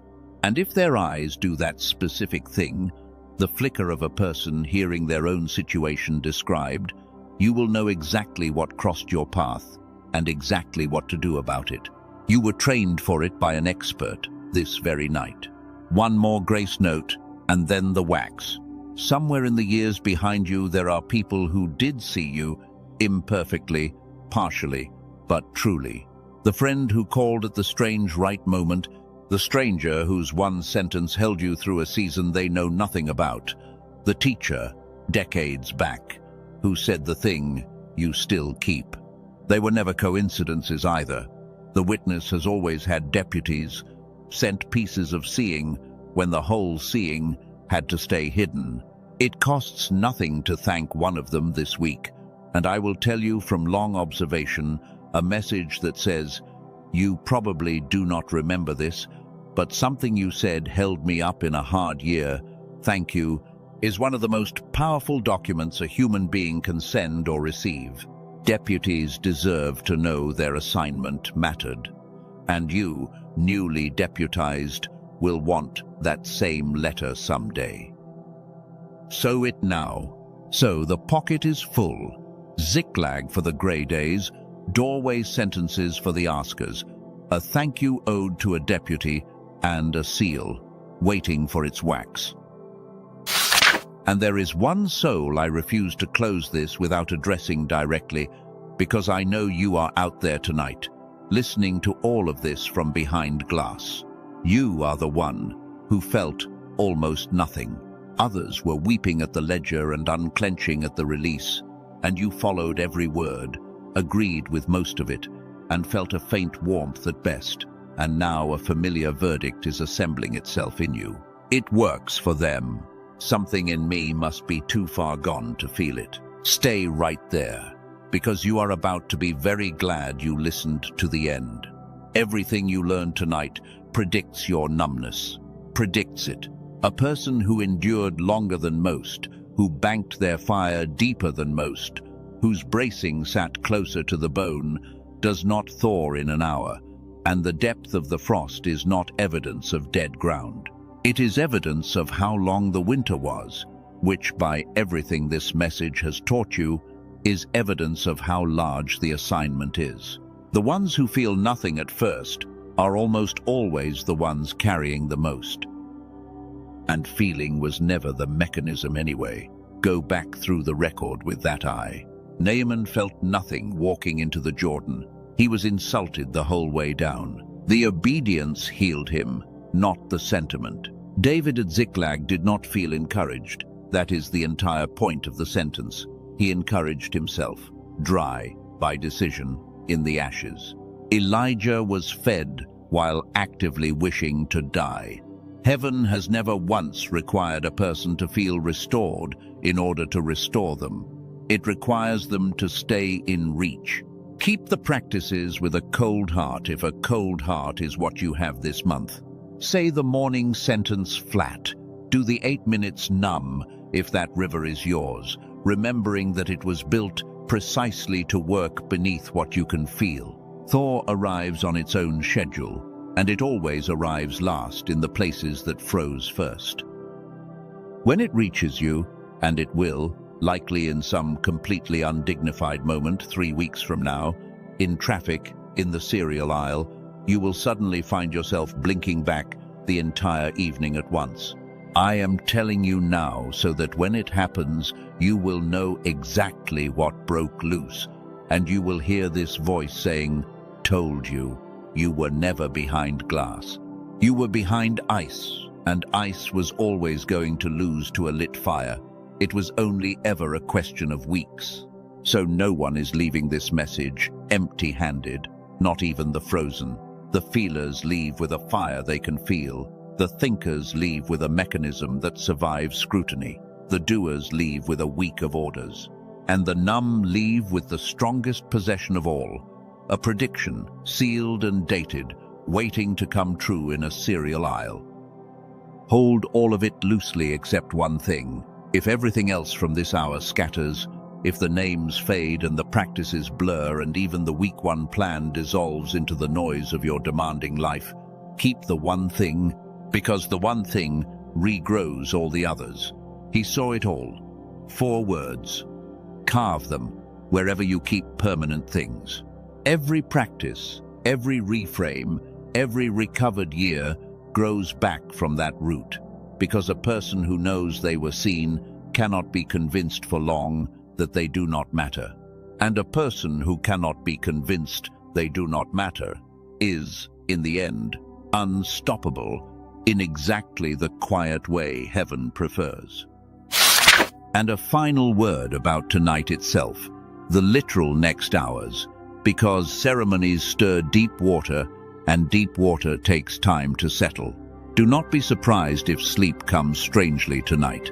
Some of you will sleep like stones, the first real rest in months, because bracing is exhausting, and yours went off duty this hour. Others will lie awake, mind bright, replaying pieces of the evening. And if that is you, do not fight it or diagnose it. A house whose lights just came back on takes a night to walk through its own rooms. Let the walking happen. If words rise while you lie there, let them rise. If tears arrive late, hours after the message that summoned them, they are not late at all. They are on the schedule of the body, which is slower than the schedule of the ear and twice as thorough. And when you wake tomorrow, there will be a moment, brief, ordinary, easy to miss, somewhere between opening your eyes and remembering your obligations, when last night will come back to you and a question will present itself. Was that real, or was I just moved? Every person who has ever stood in a holy hour has faced that morning question, and the answer is not a feeling, so do not go looking for one. The answer is a fact, and you will find it where you left it. The ledger did not unwrite itself overnight. The record of Elijah and David and Hagar and the almost nights did not change while you slept. What was true at midnight is true at 7, and truth does not require your morning mood to co-sign it. Get up, go to the kitchen, and say the sentence. That is how the answer gets settled, not in the head, in the habit. Because here is the last mechanism I will hand you, the one that quietly runs all the others. Nights like this one do not change lives. They change trajectories, and trajectories change lives. 1 degree of turn, held faithfully, moves a ship to a different continent, and tonight turned you more than 1 degree. The distance between the dimmed decades and the second watch is not crossed in an evening. It is crossed the way you crossed everything else, which is the way you know best of anyone, one kept morning at a time. Only now, for the first time in your life, you are not walking it unwitnessed, unlit, or unnamed. Now bring the seal. Yet a seal needs wax, and the wax of this one is a picture I have held back all night, saved for last because it is the widest one, and souls can only receive the widest pictures after the personal ones have landed. Pull back from your kitchen, your bedroom, the edge of your bed, higher. See your town, small and lit. Higher still, the coastline, the continent, the dark side of the turning world, scattered everywhere with little lights that are windows. And behind some fraction of those windows, at this exact hour, are the others. The ones this same message found on their own hard night. The nurse who almost resigned from more than her job last winter. The father in another time zone who sat in his truck outside the house for an hour last Tuesday, gathering the strength to walk in smiling. The widow who still says good morning to an empty kitchen and had stopped believing anyone heard it. Hundreds of thousands of them, the enduring kind, each one certain for years that they were the only one awake at this hour of the soul. That is the muster you join tonight, and it is older than tonight. It runs backward through every century, the ones who stayed, the anonymous faithful the scriptures call the great cloud of witnesses, most of whom no book ever named. For every Elijah in the record, there were 10,000 unrecorded keepers of the quiet, yes, the grandmothers who prayed through wars, the farmers who tithed through famines, the mothers who blessed children through their own unwitnessed nights. You come from them, not by blood, necessarily, by kind, and every one of them would recognize you on sight, because the family resemblance of the enduring is unmistakable. It is carried in the eyes, and yours have it. You have seen it in the mirror on the hard mornings and misread it as damage. It was lineage. So the seal is not spoken over you alone. It is spoken over you as the newest name in a very old census, standing your stretch of wall in the longest watch there is, between the ones who held before you and the ones you're holding will make possible. Receive it now, and receive it standing. May the God who saw it all keep seeing you, and may you never again forget that he does. May the flame that survived the ash outlast every wind that is coming, and light every lamp it is meant to light. May the years the locust ate come back to your table in harvests you did not plant, pressed down, shaken together, running over. May your second watch be long, bright, and effective, and may the ones downstream of your endurance walk free in the interruption you made, and bless a name they never learned. And when your watch is over, at the end of all the watches, May you hear with your own ears the sentence every keeper of the quiet yes is owed from the mouth that owes it. Well done, you stayed. It is sealed. Amen. And so it is. Now, one last thing before you go, and I am saying this quietly. After the ceremony, the way the important postscripts are always said at the door, you arrived tonight following a single line that said, God is madly in love with you for not giving up. Be honest. Part of you came expecting comfort food, kind words for a tired soul, forgettable by Friday. And instead a record was opened, a mechanism was named, a resident was released, a flame was placed, and a watch began. That difference between what you expected and what happened, hold on to it, because it is the proof of the very thing this message taught, the ordinary door, the unremarkable packaging around the thing heaven most wanted you to have. It never once looks like what it carries. So before you close this, 3 small doors are still open, and each one takes seconds.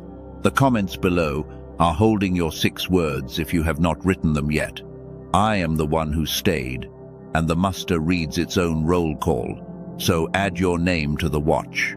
The description and the pinned comment are holding the other door, the 8-minute river, and its gifts and its guarantee, for the ones whose leaning has quietly turned into knowing during this last hour.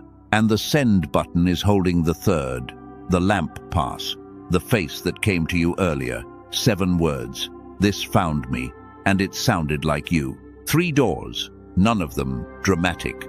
You know by now how heaven feels about undramatic doors. The night you almost quit, you thought you were ending a story. You were surviving the middle of one, and the middle is over now. I do not know what the coming chapters hold for you. Nobody standing where I stand can see that far down the wall of another watchman. But I know what the record shows about the ones who stayed, and I know the eyes that are on you as you go, and I know that the sentence you could not have believed at the start of this message has become, in a single hour, the plainest fact in your possession. He saw it all. He is madly in love with you, and the light is coming back on. Go now. Chosen one. The morning sentence is waiting for your kitchen. The watch is waiting for its watchman, and somewhere out there, a Tuesday is already scheduled where you will be the miracle at the edge of another bed. The unwitnessed years are over. Walk like it.